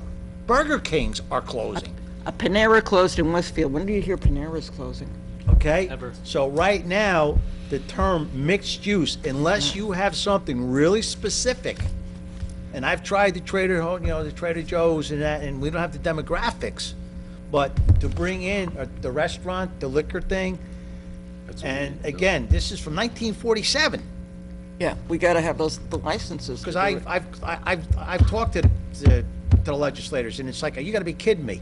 Look at South Avenue. Give me a place that we can have, Charlene Stories, and roast, this new plan will not will help the stores. I mean, another problem is obviously you invested a lot of money in your liquor license, and now, oh, boom, you're giving more out in town. Well, this new plan will be giving 80% of the money from those liquor licenses to the other businesses in town with liquor licenses already in existence for a period of, I think it's 15 years, so that's a nice cushion. Yeah. So, I mean, that's the direction things are going. Restaurants, the service type things, this is what we have to be prepared to encourage. Yes. Okay, very good. Police policies. Yeah, I'm just wondering about, another article that was talking about police forces making marijuana a lower priority simply because left, right, and center, we're seeing it's becoming legalized. It's medically legalized. In many areas, it's recreationally legalized. In some cases, for competition. Nevada just legalized it, I'm sure, because Colorado has it. People are not going to go to $504 Las million Vegas. they brought in. So I'm just, throwing that out there as a possibility. This may be something, particularly as we're looking at overtime requirements that have changed and so on, not to ignore problems that, if you're high and you're driving, come on. But just not to make, to keep that as a lower priority than perhaps some other things are. Okay. All right. Is that it, Councilman? Come on, that's it. Okay. After tonight, we could probably all use a few tokes. Jesus. That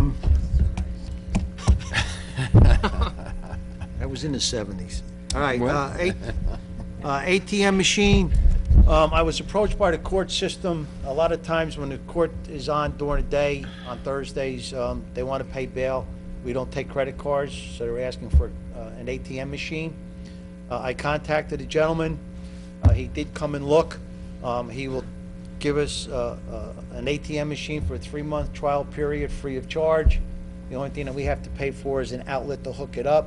And if all goes well, I think he said about maybe a 50-cent, that the borough can get a 50-cent transaction if it goes well. So I'm asking permission that we get a permission to put the ATM machine, over here, right out here in the vestibule by the court system and by the PD. I think that makes sense. So, is that okay? Inside, right? Inside, yeah, it's inside. All right? No little rooms behind it where people can get trapped? You hear about that guy sent out messages on the receipts saying, "Help me." The maintenance guy had gotten trapped in the room. Yeah. I'm stuck. Newly paved streets. Councilman Fiore. Yes, Mayor. This is an issue, it's not an issue that originated in Roosevelt Park, but in Union, and I would like to see something like this instituted in Roosevelt Park as a preemptive strike, so we do not get caught in the same situation as Union. So, last summer, Morris Ave and Union, from the Garden State Parkway entrance to Green Lane, was paved by the state. This summer, the utility companies came in and ruined everything. They started digging up, and right after it was just paved. Now driving on Morris Ave feels like driving on the rugged roads back in Afghanistan. So to prevent this from happening in Roosevelt Park, I would like to just suggest an ordinance to where if a utility company comes in and does work on a street within 5 years of the state, county, or town newly paving the road, they are responsible to pave the entire road again from curb to curb. So as an example, if American Water wants to come in and fix a section of a pipe on East Grand Ave and in between Chestnut Street and Walnut Street, which was just paved a few years ago, American Water would be obligated and required to repave that section of East Grand from Chestnut to Walnut. Don't we have this We kind don't of have coverage? anything like this on. No. Or maybe it was a fine. It was a. No, the roads are not, let me explain what happens sometimes. The machinery comes in, the milling machines, with the vibrations, okay? Now the rollers come in.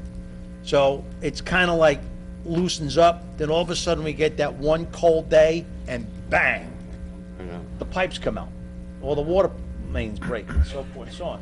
So now what happens is, since the street is new, they have to come in and they have to, when they repave it, when they come in and patch it, they have to do it with the, Tom, what do they call that? Micro paving? Yeah, the hot box. Hot box, but it's done, where they try to make it as much as it can. Possible, but it usually. You know? So, some of this stuff is just, No, I know, it's old. ridiculous. It's old. I can understand if they come in and did major work, but if something happens where they paved the road and Yeah, we're 4, saying 5, that- 6 months later, they come in and, you know, the water main breaks. Well, in the event like an emergency, we would put language in that if it's an emergency, Yeah, 'cause a then lot of times it'd be- yeah, they they- wouldn't be Yeah. required to, but Get a certain amount But of they're gonna come in notification. and run a water main. And they know that it has to be worked on, but they don't do it anyway, then they pave and they still. I mean, half in the issue- Elizabeth, that happens all the time. But some of these, like the road construction that's gonna go on now, I remember in my ward when they went through it, went to the construction meeting, and none of the utilities show up. Yeah. Not cooperative, to say the least. And just to expand upon it, they're always invited to the pre-construction meetings, and they're always notified of any road jobs or any, They don't show up. any type of projects that we're working on where their utilities may be subject to disturbance. So, as the mayor was saying earlier, sometimes when we handle projects, we do more harm than good relative to the old infrastructure that's in the ground. So, like you said, rolling the machines, vibrating, some utilities don't want to take action until it's necessary to take action, and it's too late at that point. That's the thing.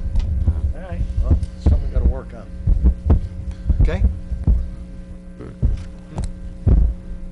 yeah, we'll work on wording, and if Okay. mayor and council can do it. likes the wording, then we'll. We could pass it. On the last item, I was approached by one of the businesses, I'm sorry I didn't make copies, but one of the trends that they're doing up in Summit, Westfield, Branford, they call them parklets. Yeah. They If you want. rotate them. Huh? They rotate them over there in summer. Yeah, well, what happens is I called the county, and the county doesn't want to get involved because it's a county Yeah. road, but this would be on Charles Street. Dowlings approached me to sit back and, Williams? I'm sorry, Charles Street's the next one down. To do the parklet.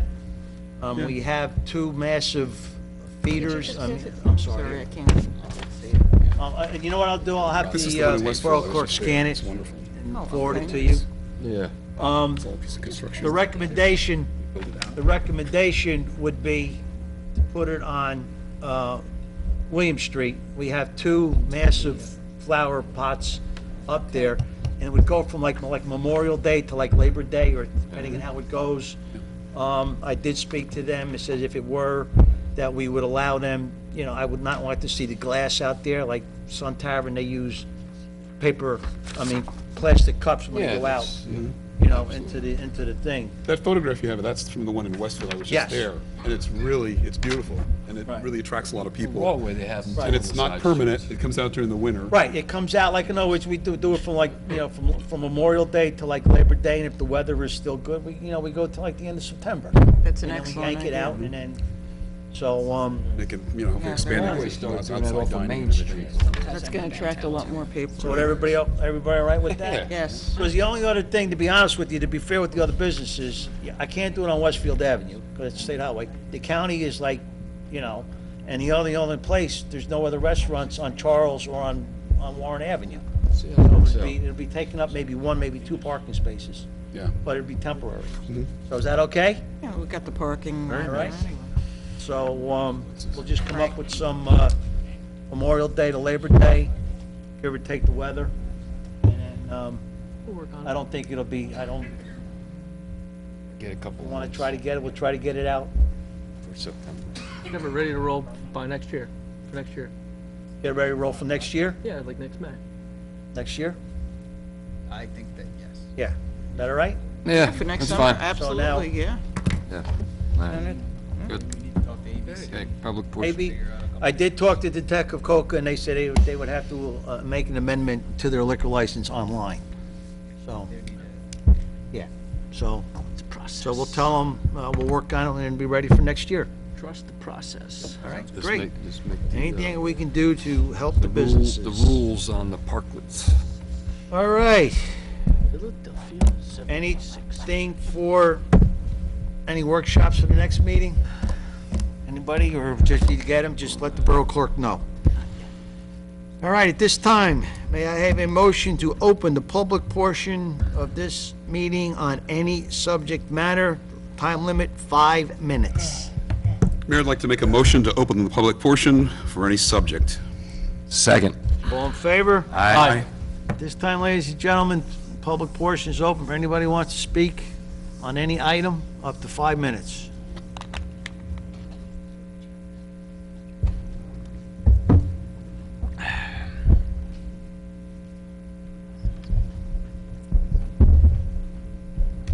Good evening, everybody. My name is Maria Samajopoulos, and I reside at 101 West Colfax Avenue.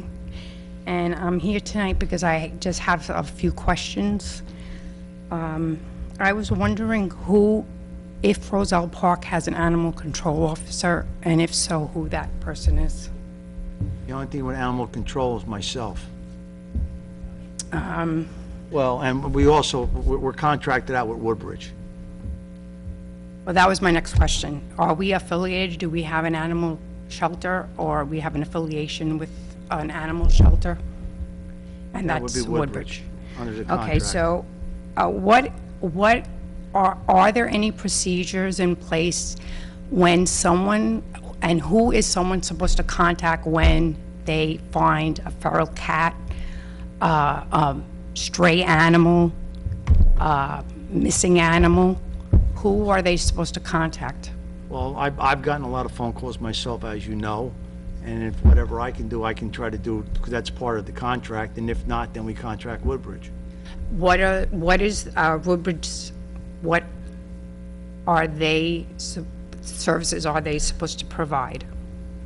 Depending on what it is, they will come and set, or what we do is, we have 2 traps that we set out for all different types of animals that we've gotten, muskrats and the whole 9 yards that we take care of.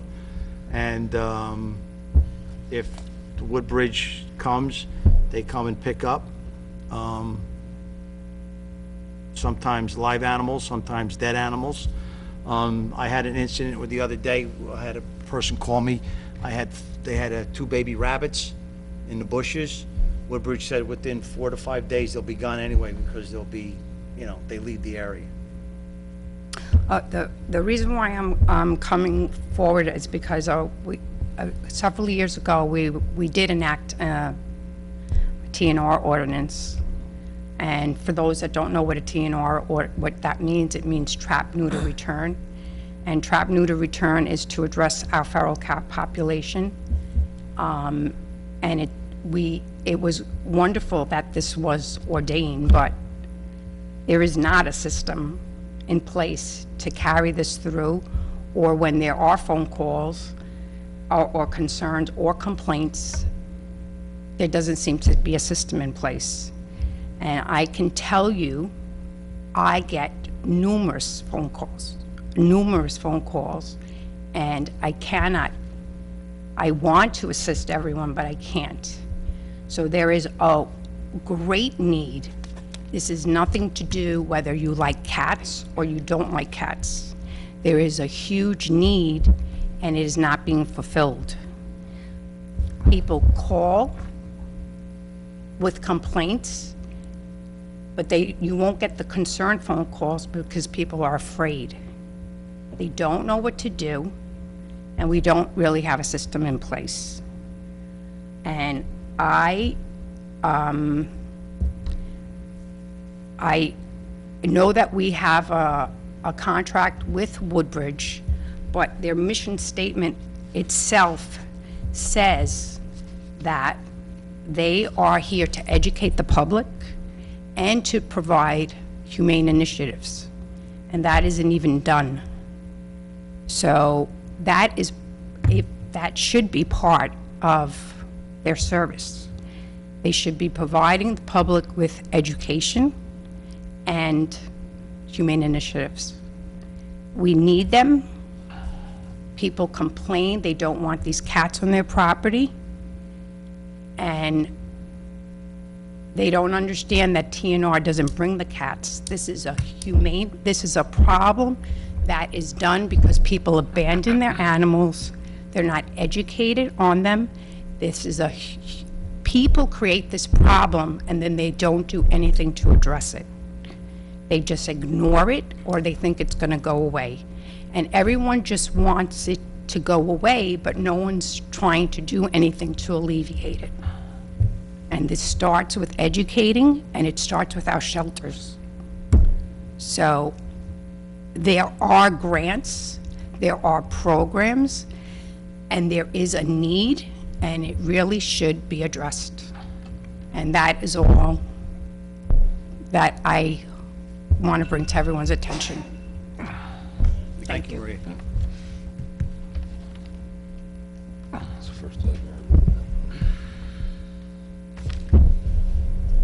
Hello, everyone. My name is Joey Alamo, and I reside at 101 West Colfax Avenue. Building off of what was previously said about the feral cat population in this town, I just want to draw to attention that, again, it doesn't matter if you're an animal lover or not. Many concerned citizens are upset about the feral cat population, and unfortunately, our contract with Woodbridge Animal Shelter, there's not really a system in place, and Woodbridge Animal Shelter is a shelter that can, it's not a no-kill shelter, it can kill animals. And this may seem like a problem that's distant to people. Why should it concern you? But recently there was a resolution passed by the State Assembly where New Jersey intends to make the whole state no-kill by 2025, meaning within 8 years we can't be depending on a kill policy to control feral animal populations. So that's not a change that's going to take place overnight. It's something that is going to be gradual, and so we'll have to start putting in place a system and make progress towards achieving that goal by then. Also, on a second unrelated note, and I just say this as a concerned citizen, I think it's important, we can all agree that it's important we encourage members of our community to speak about what's important to them and give feedback to our representatives. And before we had a closed session that made everyone here tonight exit the room for an hour, and unfortunately there's nowhere for us to sit, and it is also raining outside. Is it? Yeah. I understand that you need to address things in closed sessions. I just think that there's probably a better way to schedule things, because if anything, I feel like it discourages people from making the effort to speak in front of their representatives. So that's it. Thank you all for hearing me. Thank you.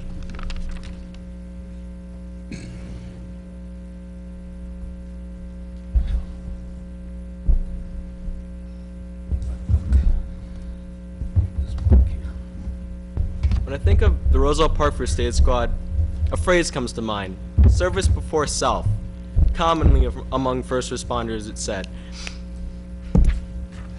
Now, alongside of waking up in the middle of the night, doing life-saving procedures, helping you when you break your leg, they do a lot for the community. They're volunteers. They're the very fabric of what makes a community, and not just people that live near each other. They're not just people that live near each other. They're an important part of the community. The Boy Scouts, Girl Scouts not only learn CPR from them, they get their first aid merit badges, their requirements, and they help, First Aid Squad members help them with their projects that they're working on, their service projects. Just like, because it's called a community, everyone's supposed to work together, right? The First Aid Squad does a lot of things. I'll repeat what I said because not everyone was here before. They not only support veterans, they won an award for it. And on top of that, they teach CPR, first aid, all these skills I talked about. They're free time. They don't get paid. It's volunteer. Everything's free. We give up our days off to come in and teach people the valuable skills because it's important to us. It's important to pass on the skills that you have because you're not going to be around. You got to pass the information on. You want to be a good teacher. It's part of being a good community is you share the skills that you have. People volunteer to share these skills with other people. Getting rid of the first aid squad is just like spitting in the face of your community.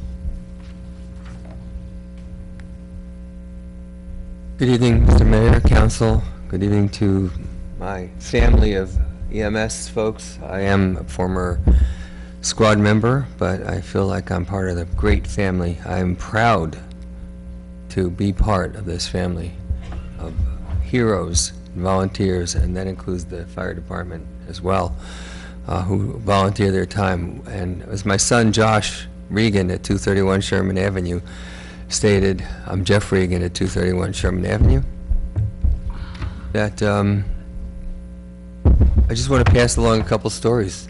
My son was born in my house. After we were only living there for a couple of years, the first aid squad came. When they heard it was a baby, we had 18 people and 2 cops floating around our house. I didn't know where to send them. There was no room. I had, my wife went into labor. I drove my kids to my parents' house, the 2 older ones. I came back and she was stuck. First aid squad had to come. It was a memory. It was a publicity event. It was a way of hammering in what a wonderful community of people we have here. It is a community. Josh, you're right.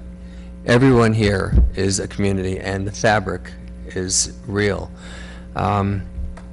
So that was one of the things that we really, really appreciated. The baby was born in our kitchen. I think you got a stork. I think Aldo Cosentino got a stork, Mr. Mayor.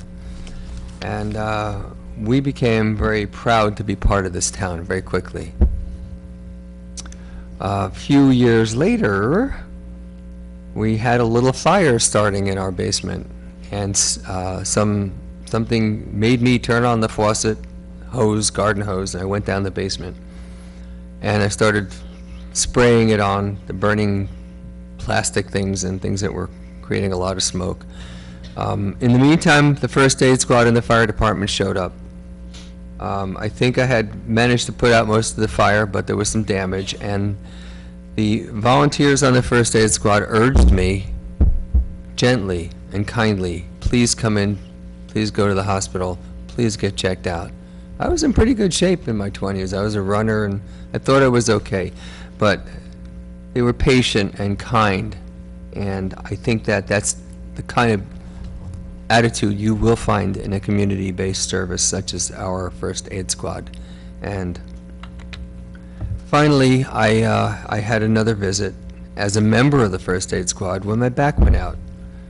And it's embarrassing to have your friends come and put you in the ambulance when you used to used to bringing other people in, helping them out. But it had to happen. So I had 3 experiences, and I think that the time it took for these responses, among the fact that they were kind and wonderful and loving people, combined, time of the response for me was wonderful, and I got the treatment that I needed. And I have to thank the squad members that were involved, the ones that do wake up in the middle of the cold winter nights to go out. There's no thank you that is expected for these people, as you volunteers may know. We do it to give back to the community, and it's a purpose for us to be here. And it's an honor to serve the community. And it always benefits you. You always feel thank yous coming into your own heart, from your own heart. So I don't want to see this wonderful 75-year-old institution disappear. And I hope that we can do something to save it. Thank you.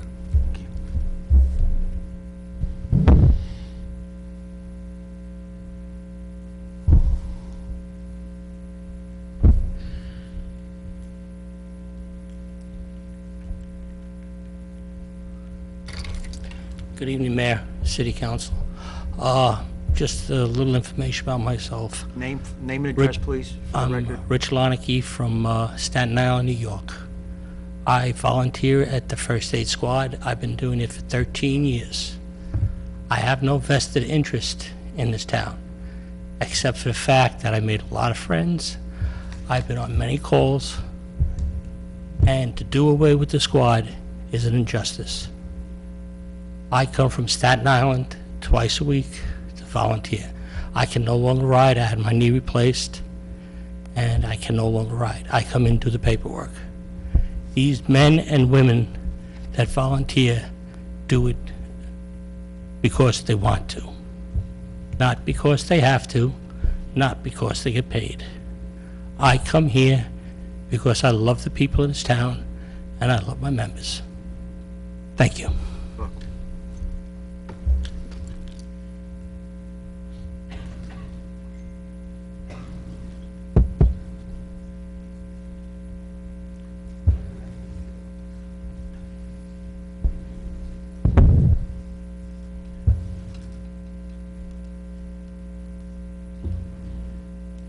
Good evening, Mayor and Council.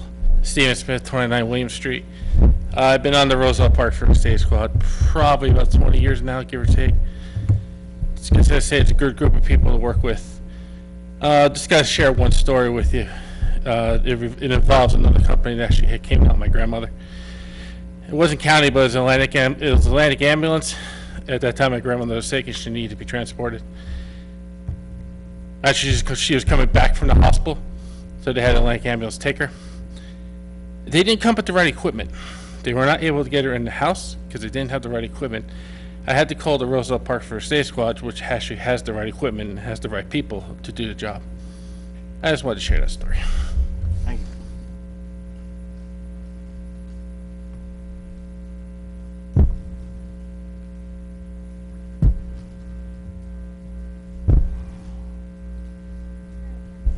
I know you guys are really sick Hold on, about hold hearing on. about the first. Before you start, just name and Okay. address in the microphone. My name is Cheyenne Hill, and I live at 1850 Arbor Lane, Union, New Jersey. I don't live in Roosevelt Park. I do live in Union. I applied to the Roosevelt Park First Aid Squad, and I really, really, really loved it. So I've been here for, I think I started in November 2015. Everybody keeps saying the same thing. We're volunteers, obviously. We volunteer our time when we need to, Thanksgiving, holidays, stuff like that. I'm Thursday night crew this night, so I did come last Thanksgiving, and I hopefully will come this Thanksgiving. Everybody keeps saying the same thing, communities as well. I want to elaborate on the community part.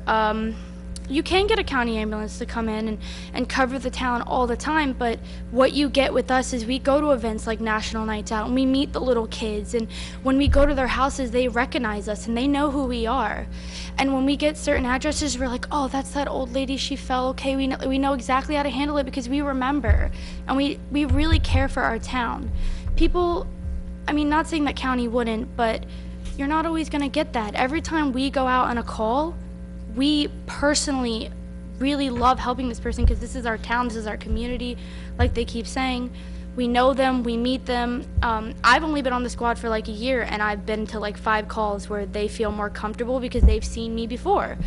And elaborating on the kids, I know Lisa's put it on Facebook a few times where there was a time where they went up to the school and like 50 kids hit the fence and they were like, oh my God, my EMTs, and that makes them feel so much safer when we have to come into their house on an emergency. And I would really hate to see this go because I don't live in Roosevelt Park, but I feel like this squad is so much a part of me. Like, I love this squad so much. That's it.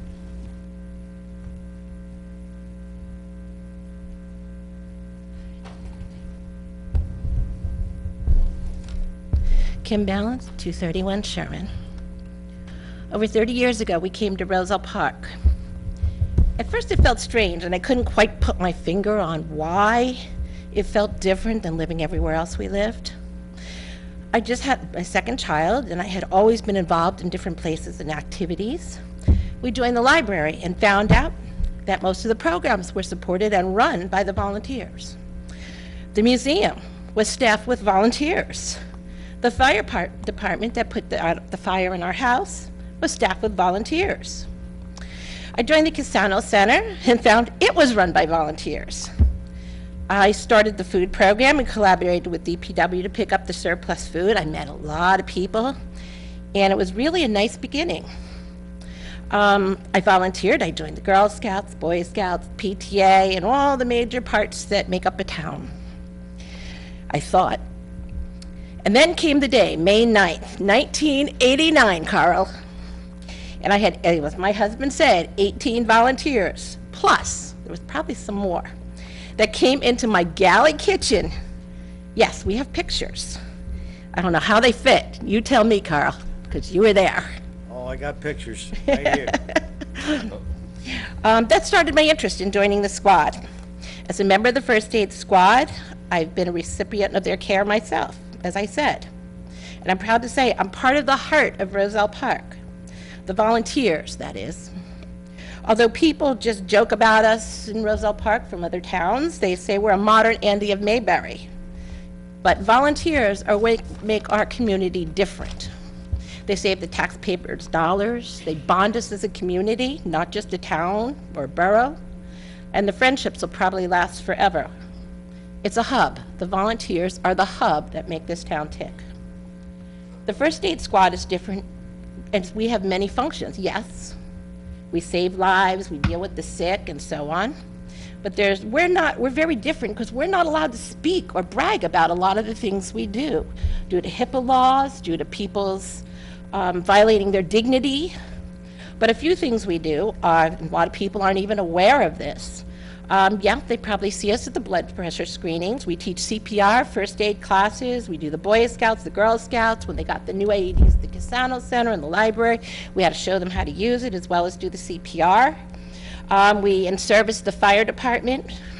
We tutor EMT students. EMT class, if you've ever been to college, a regular college class is 3-4 credits. EMT is 10.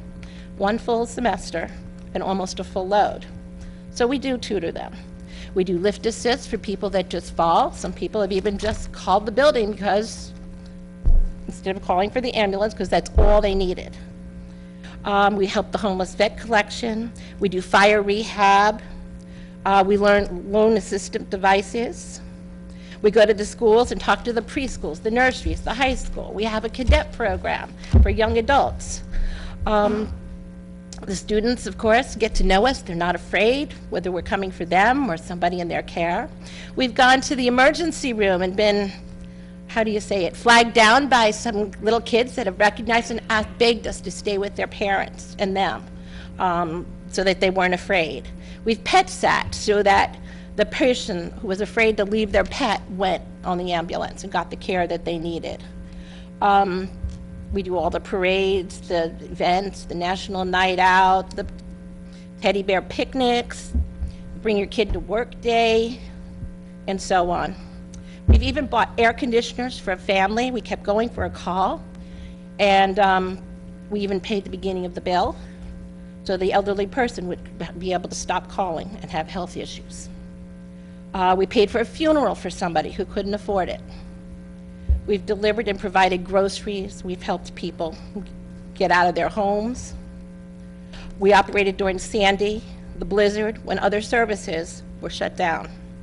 We shoveled some patients in the beginning of the snowstorm so they could get out, to make sure they could get out to have their baby. We helped open the shelters. The First Aid Squad's a vital part of your community, and I really would hate to see it go. Thank you.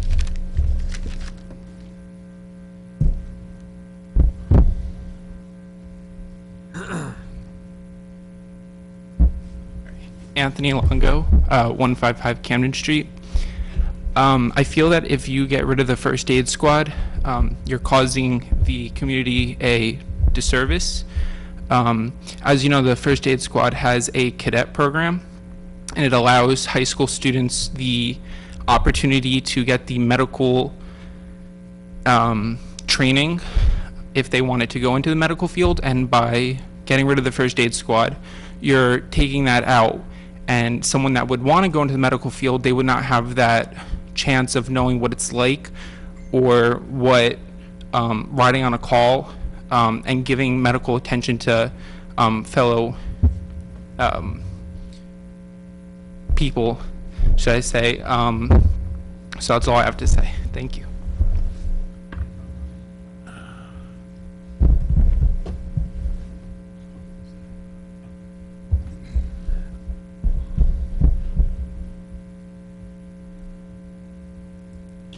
Good evening, Mayor and Council. My name is Kimberly Youngerman Allende.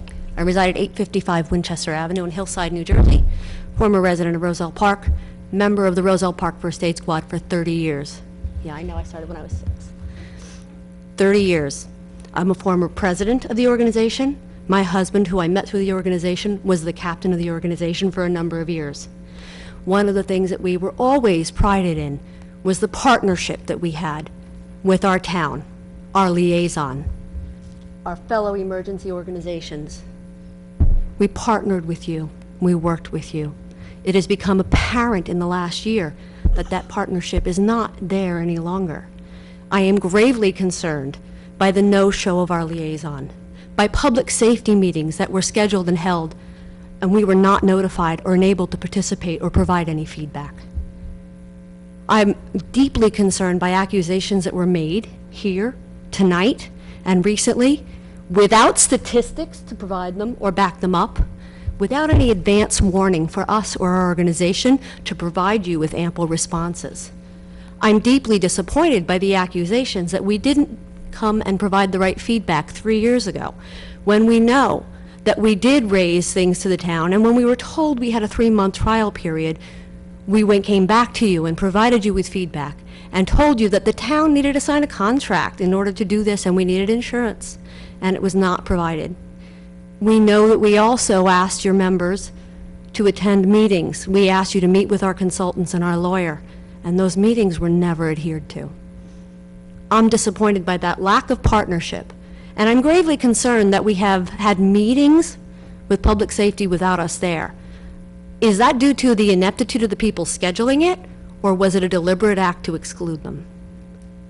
30 years of being in this organization, the experience as a leader here, there were accusations made that we were the cause of some scenarios. I'd like to give you a fact. Did you know that the Institute of Medicine in 2015 produced a report that said that out of 359,000 out-of-hospital incidents of cardiac arrest, less than 6% survived? Those are the facts. And you have situations here where you had proper medical responses. You had trained police and paramedics on a scene. And because this organization was not properly dispatched, you had the nerve to accuse us of causing something that had less than 6% of surviving. That's shameful. That's disappointing. I think you all are better than that. I think this town is better than that. I know a lot of the people who ride in the county, talented, good people. They will not come out and do some of the things that the residents, that your community volunteers here are doing. And it's disappointing to know that with no warning, we were brought in here for this kind of a discussion. What happened to the partnership? What happened to the communication? I don't think you can make a decision tonight without giving us an ample opportunity to respond and providing the statistics that back up some of the accusations that were made here tonight. I think you really need to do, we need to come back to the table and partner on this a little bit more.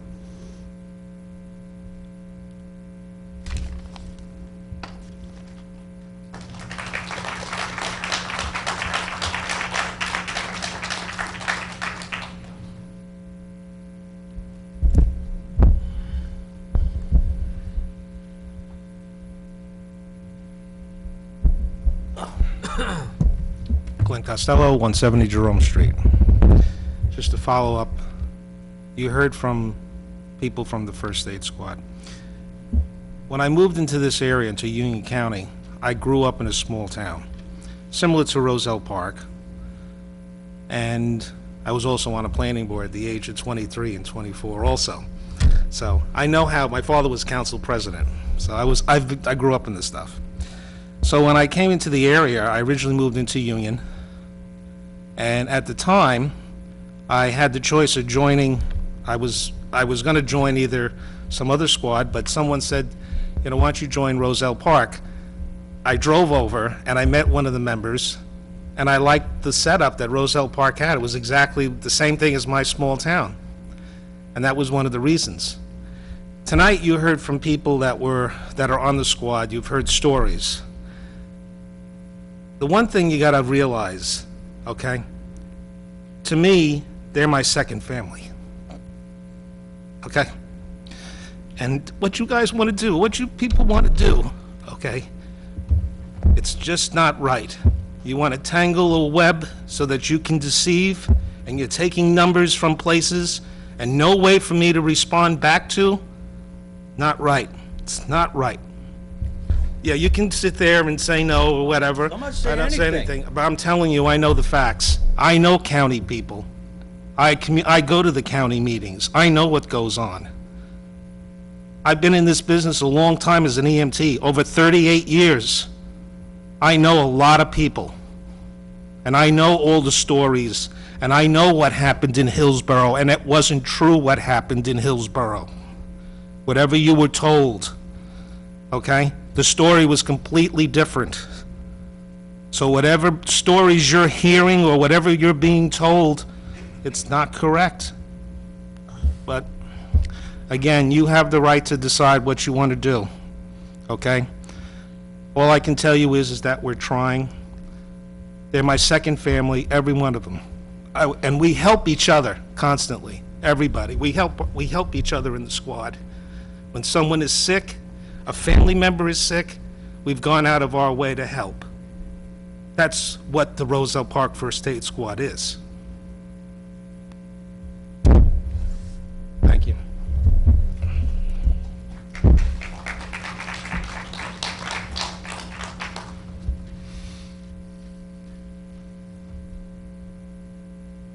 Seeing no one? May I have a motion? Oh, Take your time, Mary. That's so long. Take your time.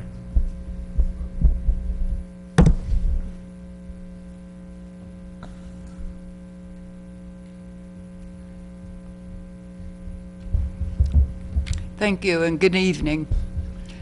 My name is Mary Kreck. I live in Winfield Park, New Jersey, but I am a 46-year member of Roselle Park as a resident, former Fourth Ward Councilwoman, and 15-year member of the Roselle Park Board of Education.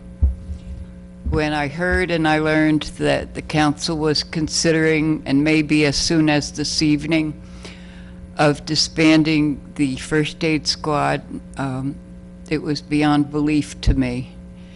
I do know that there are a lot of financial problems in most towns, and especially in a small town like Roselle Park that doesn't have a great amount of ratables.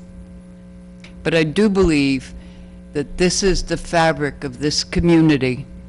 And if you decide to disband this very important agency that has worked tirelessly for all the years that I lived here, and probably many more years before that, it's a big mistake. You changed the town. Change is good in some ways, but this is what the people of the town are used to. This is what they deserve. And I don't think a lot of people in town knew this issue was going on. I think a lot of people in town are away on vacation. And I think if you really are serious about doing this, put it on the ballot and let the people in town decide. If they vote yes, they know their taxes are gonna go up and they're gonna have to pay for it. If they vote no, then that's their word. That's what they want you to do. But 6 people should not change the fabric of a wonderful little town and this organization.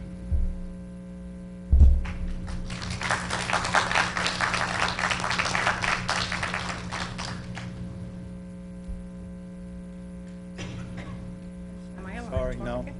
No, one time. Got the, sorry. I wanted to talk on behalf of them. Unfortunately, maybe yeah.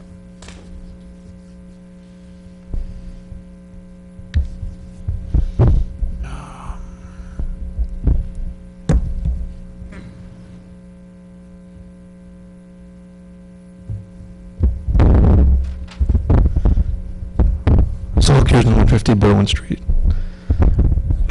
For the third ward council, through the chair. Any information on the 5K run? I have been in contact with them. They're not finished with the website. Once they're done, they'll let me know, and I will get it out as soon as possible. Thank you. To the CFO, through the chair, any idea when the tax rates will be set? We're hoping any day. Just waiting to hear back from the county with the rate set, so. But that won't affect the August 30th. So if they come back tomorrow, it'll still be August 31st? Yeah, there's, Okay. it's got to be 25 days prior of mailing, so. To the chair, through the chair. I just got information, or today I got information from the county, and it did say it was going to be evening. I don't know if that's still in negotiations, but I'm sorry, what? the milling on East Lincoln, it did state that it was going to be evening, so I don't know if this is the final word, but that's what they published. This was discussed at the pre-construction meeting, that they would have to possibly change it to the evening. Yeah, look, they sent something out about the construction, and that was included as the evening, so Right, the I don't only know. daytime work will be the curbing at the Okay. handicap curbs. All right. The council at large, through the chair. In line with the transit village, is there any plans to actually work to see if we can become a transit village? Because that's an actual legal designation that requires a bunch of work. Yes, it is a legal designation, but I think our first step has to be seeing if, encouraging the people who are there who own the property to move on developing the property. And I think that we need to, publicly say that we really want to see this happen. Right, but there are other steps, First there's step. other conditions that. Yes, there are a number. This like- is simply a, Like we have a bike first. path that would actually help us. Mhm. And other, so I don't know if there's any work that can be done, in other words, so if and when that one happens, everything else is already done. Oh, I understand what you're saying. That's a good suggestion, and I will look into that. Thank Okay. you. The third guy again, through the chair.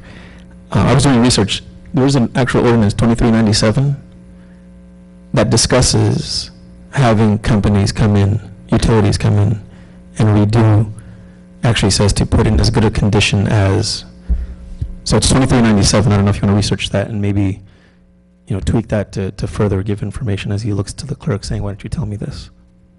I'm sorry? I didn't hear you. No, I said, as you look to the clerk, like, why didn't you tell me this?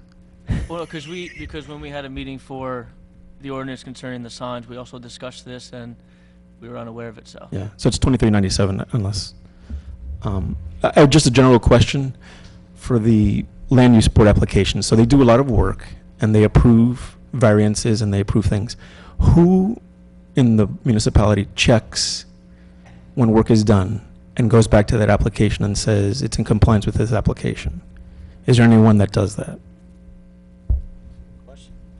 I didn't even hear it. I know it's like I'm at a Push it away a little. bodega. Well, that's just the way it is, I guess, right? I said, the question is, who in town checks when work is done on an application for the land use board? Who checks to see that it's actually in compliance with it? Right. So,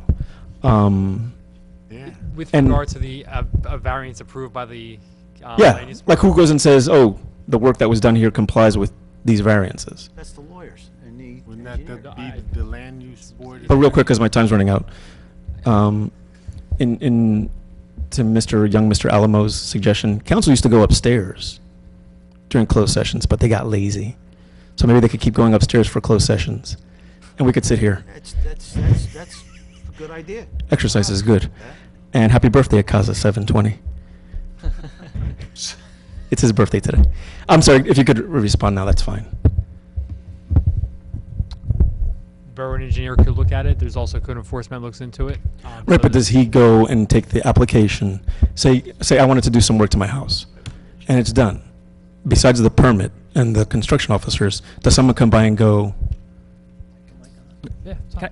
Can I answer part of that? Yeah. My office does review and do site work inspections or construction observations. We do resolution compliance issues relative to the land use board approval, but that's on select applications. Smaller applications, which don't require land use activity or approval from this board, that's subject to other departments within the borough. Thank you.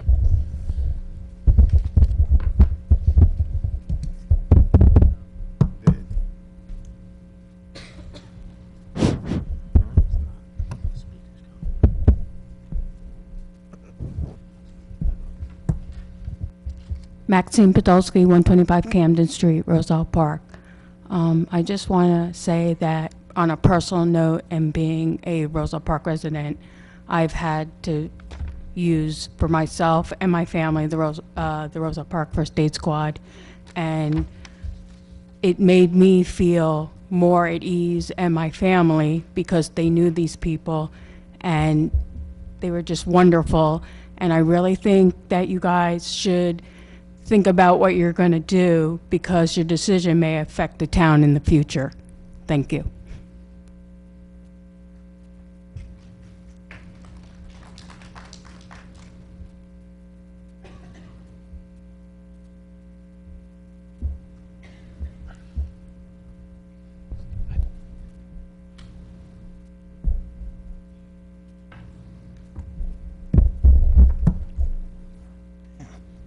Seat is low. Joe DiOrio, 824 Larch Street. Just a few items. Something just happened with the speaker system, and it's all raspy. It's a point of information. Earlier, Mayor, you discussed the issue of the ATM machine, which is, for the courts, probably a great idea. Just from a procedural issue, you might want to check if you have to put that for multiple quotes, because the monies raised by the company might require some competition with someone else to provide additional quotes. Something to look at before signing an agreement. We've had several. Good. Regarding the contract with Joe Hannay, giving him additional latitude, something that you might want to also do an amendment to his existing contract. Tonight's authorization is great, but just solidifying it in writing would be a great help to just make sure that that's in black and white. The parklets, great idea, Mayor. We had the opportunity the other night to be in Westfield. I could tell you it was a great attraction. Mayor Skibitsky there, you might want to reach out to him, because he talked about how the municipality went ahead and purchased the parklet, the standards, what needed to be planted there, and worked with the DBW to schedule it. So, great idea. I hope it comes to fruition. And just a food for thought, just to recognize Nancy Caliendo for all of her years of service. I had the great pleasure of working with her during my tenure in office. I also want to recognize her efforts with TV 34, because if it wasn't for her and her family, the TV 34 studio wouldn't be there the way it is now. Her son, Anthony, her husband, their friend Angela Bonavita Cola, they all helped to put that together. Something you might consider, if it hasn't been done already, maybe an acknowledgement that her family had provided the work and the time into building that TV 34 station. And regarding the, just a brief, as I'm hearing all the different comments regarding the agreement, the services provided by the First Aid Squad, whatever the decision is, good, bad, or indifferent, just putting out the statistics, putting out the information to the public so they can have that availability. I know this has been a long-going issue, Mayor. You've been dealing with it, to your credit, you've been dealing with it honorably, and I know that safety first is always your priority. So whatever it is, just put it out there for the public to have an opportunity to review, ask questions, formulate frequently asked questions, and this way everyone has an opportunity to put their thoughts in mind.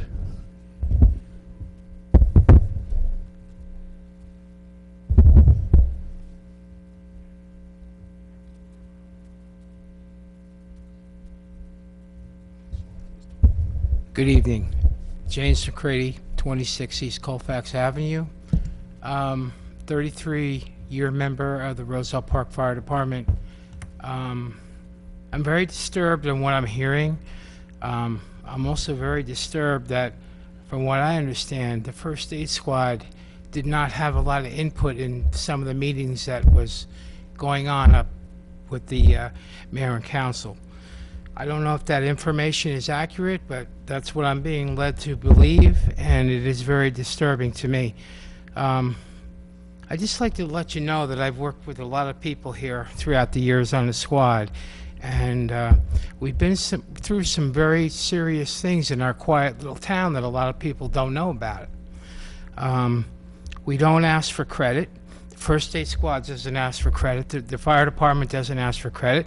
We do it because we have heart and we love this community, and that's why we signed up in the first place. And I would think to do away with the First State Squad would be a serious injustice to all the residents of the community, and I would ask that you consider your thoughts about your voting and get the stats out to the residents and let them know about it. Don't just do it and make a decision. Let everyone know about it. Thank you.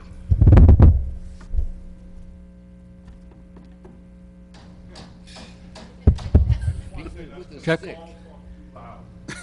Check. Didn't work. Does it sound good now?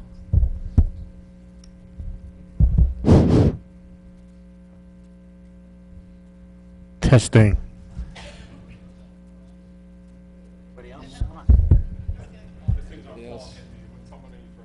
All right, anyone else? Testing, testing, testing, testing, testing. Can I? All right, seeing no one else, can I get a motion to close the public portion? Mayor, I'd like to make a motion to close the public portion. Second. All in favor? Aye.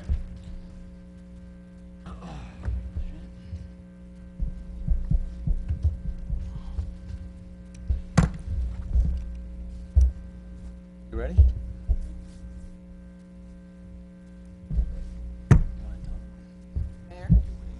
Hold on.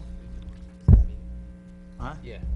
Yeah, I was going to make, before we proceed, I was going to make a motion that we council have one more closed session, brief closed session to discuss this. We can go upstairs. Well, we still have that on. I think first we need to give We the have to- time. I think we have to have a base on the bylaws. We have to extend the meeting. Well, first of all, you have to, right. Yeah, okay. And the bylaws. I need a motion to suspend the bylaws and the attorney, so we can suspend that. Okay. I'd like to make a motion to suspend the bylaws.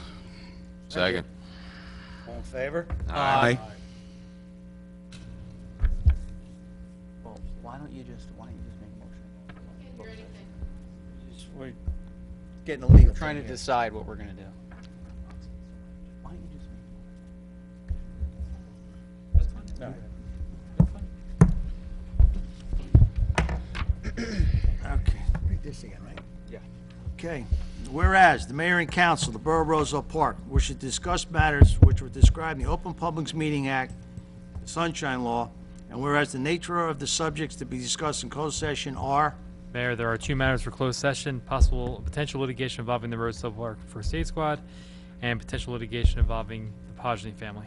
whereas at the time when the circumstances under which items discussed in closed session will be disclosed to the public at a future time, now for be resolved, the mayor and council of the Borough of Roselle Park adjourn the open portion of the meeting and open a closed portion of the meeting to discuss the above items. May I have a motion to go into closed? Mayor, I'd like to make a motion to go into closed. Second. All in favor? Aye.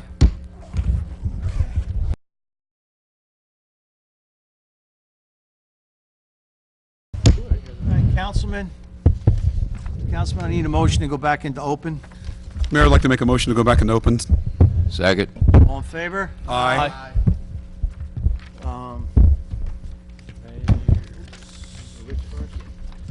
right, in closed session upstairs, there was two matters talked about. At this time, my borough attorney will discuss one of them. Yes, Mayor, there were two matters, like you said. The first matter that was not resolved was the matter of potential litigation involving the Podgeny family. That matter was not resolved. Okay, Mr. Clerk, would you please read the statement?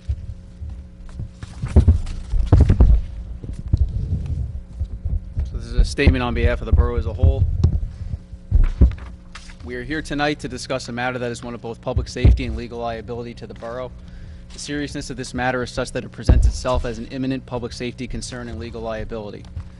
First and foremost, the borough as a whole expresses its thanks and appreciation to the First Aid Squad. Over the course of 75 years, the squad has saved the borough countless thousands of dollars and, most importantly, lives. The squad, while primarily serving the borough in a public safety capacity, has historically provided civic-minded residents with a way to get involved in their community. For this, the governing body and the borough as a whole is eternally grateful. However, over the past several years, there's been a marked change in both the quantity and quality of response by the squad, especially in emergent situations. This conclusion has been reached by the borough through extensive objective research and analysis of the squad's responsiveness. In August of 2015, the borough entered into an agreement with the County of Union for weekday daytime coverage when it became apparent that the squad was generally incapable of handling calls from 7 a.m. to 7 p.m. It was understood and explicitly stated that this was due to work conflicts with squad members and a drop in volunteerism. It was never and is still not construed to represent an unwillingness of the squad to serve the community. Within the last year, concerns reached an all-time high when a high percentage of calls were being answered by the county and other agencies during times when the squad was assigned as primary basic life support service for the borough. It became even more troubling when the fire department had to assist with emergency calls because the squad was unable to do so. As a study of the months of April, May, and June of 2017 were analyzed, this analysis indicated an overall response rate for the squad assigned weekday hours and weekends of only 43 to 53%. When reviewing weekends only over the course of the same time period, the response ranged from a low of 14% to a high of only 38% of calls answered. When reviewing records for all of 2017, it was found that the squad was dispatched a total of 607 times as of July 9th, 2017. Of the 607 dispatches, the squad responded to 291 calls, a total of only 47.9%. To be clear, in no way is this presented to speak ill of the intent, wishes, and passion of squad members. However, when it comes to public safety, even the best intentions, if not executed in a proper and timely manner, can and will end in life or death. Tonight, the borough will pursue an amended agreement with the County of Union for full-time emergency medical coverage, the use of borough building located at 535 Laurel Avenue, and the transfer of emergency medical apparatus. This is being done first and foremost to protect the public's health, safety, and welfare and substantially reduce the future liability faced by the borough.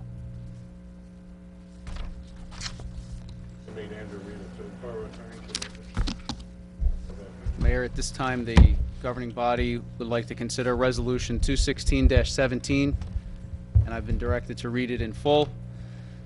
Resolution 216-17 reads, "Be it resolved that the Mayor and Council of the Borough of Roselle Park, County of Union, State of New Jersey hereby authorize an amended shared service agreement for emergency medical services between the County of Union, the county, and the Borough of Roselle Park, the borough, effective August 1st, 2017 through July 31st, 2022. And be it further resolved that such shared service agreement shall include provisions wherein the county is to provide the borough with emergency medical service coverage for 24 hours a day, 7 days a week, every day of the year, including coverage for special events if and where required. And be it further resolved that such shared service agreement shall also include provisions wherein the borough will permit the county's use of the borough-owned building and property at 535 Laurel Avenue, Roselle Park, New Jersey, 07204, and transfer ownership of borough-owned emergency medical apparatus to the county. And be it further resolved that the provisions of the shared service agreement dated August 1st, 2015 between the county and borough for emergency medical services shall be amended to effectuate the new agreement and terms in accordance with the prevailing laws and regulations. And be it further resolved that the shared service agreement enabled by the foregoing resolutions shall be incorporated herein and shall be made and considered a part thereof."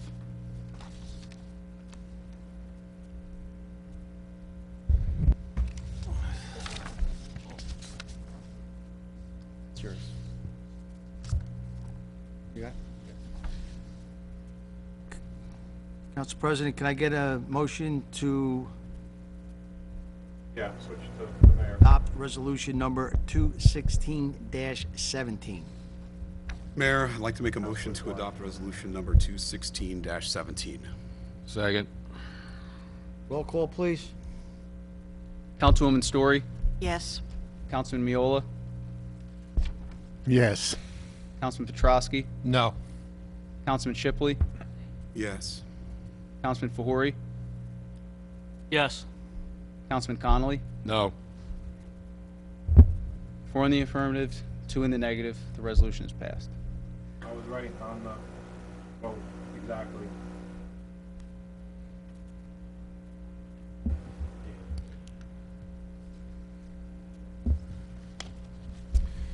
Okay, at this time, may I have a motion to adjourn the meeting? Mayor, I'd like to make a motion to adjourn the meeting. Second.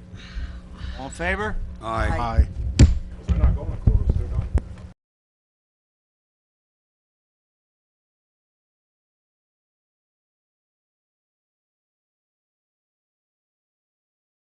Well, Thomas, you've got prediabetes. But with more exercise and a change in diet, it can be reversed. I've tried exercising. It just makes me hungry for bacon. I love bacon, too. And who really likes to exercise? Not me. Me neither. Nobody. So we're good? What? Oh, you still have prediabetes. Big time.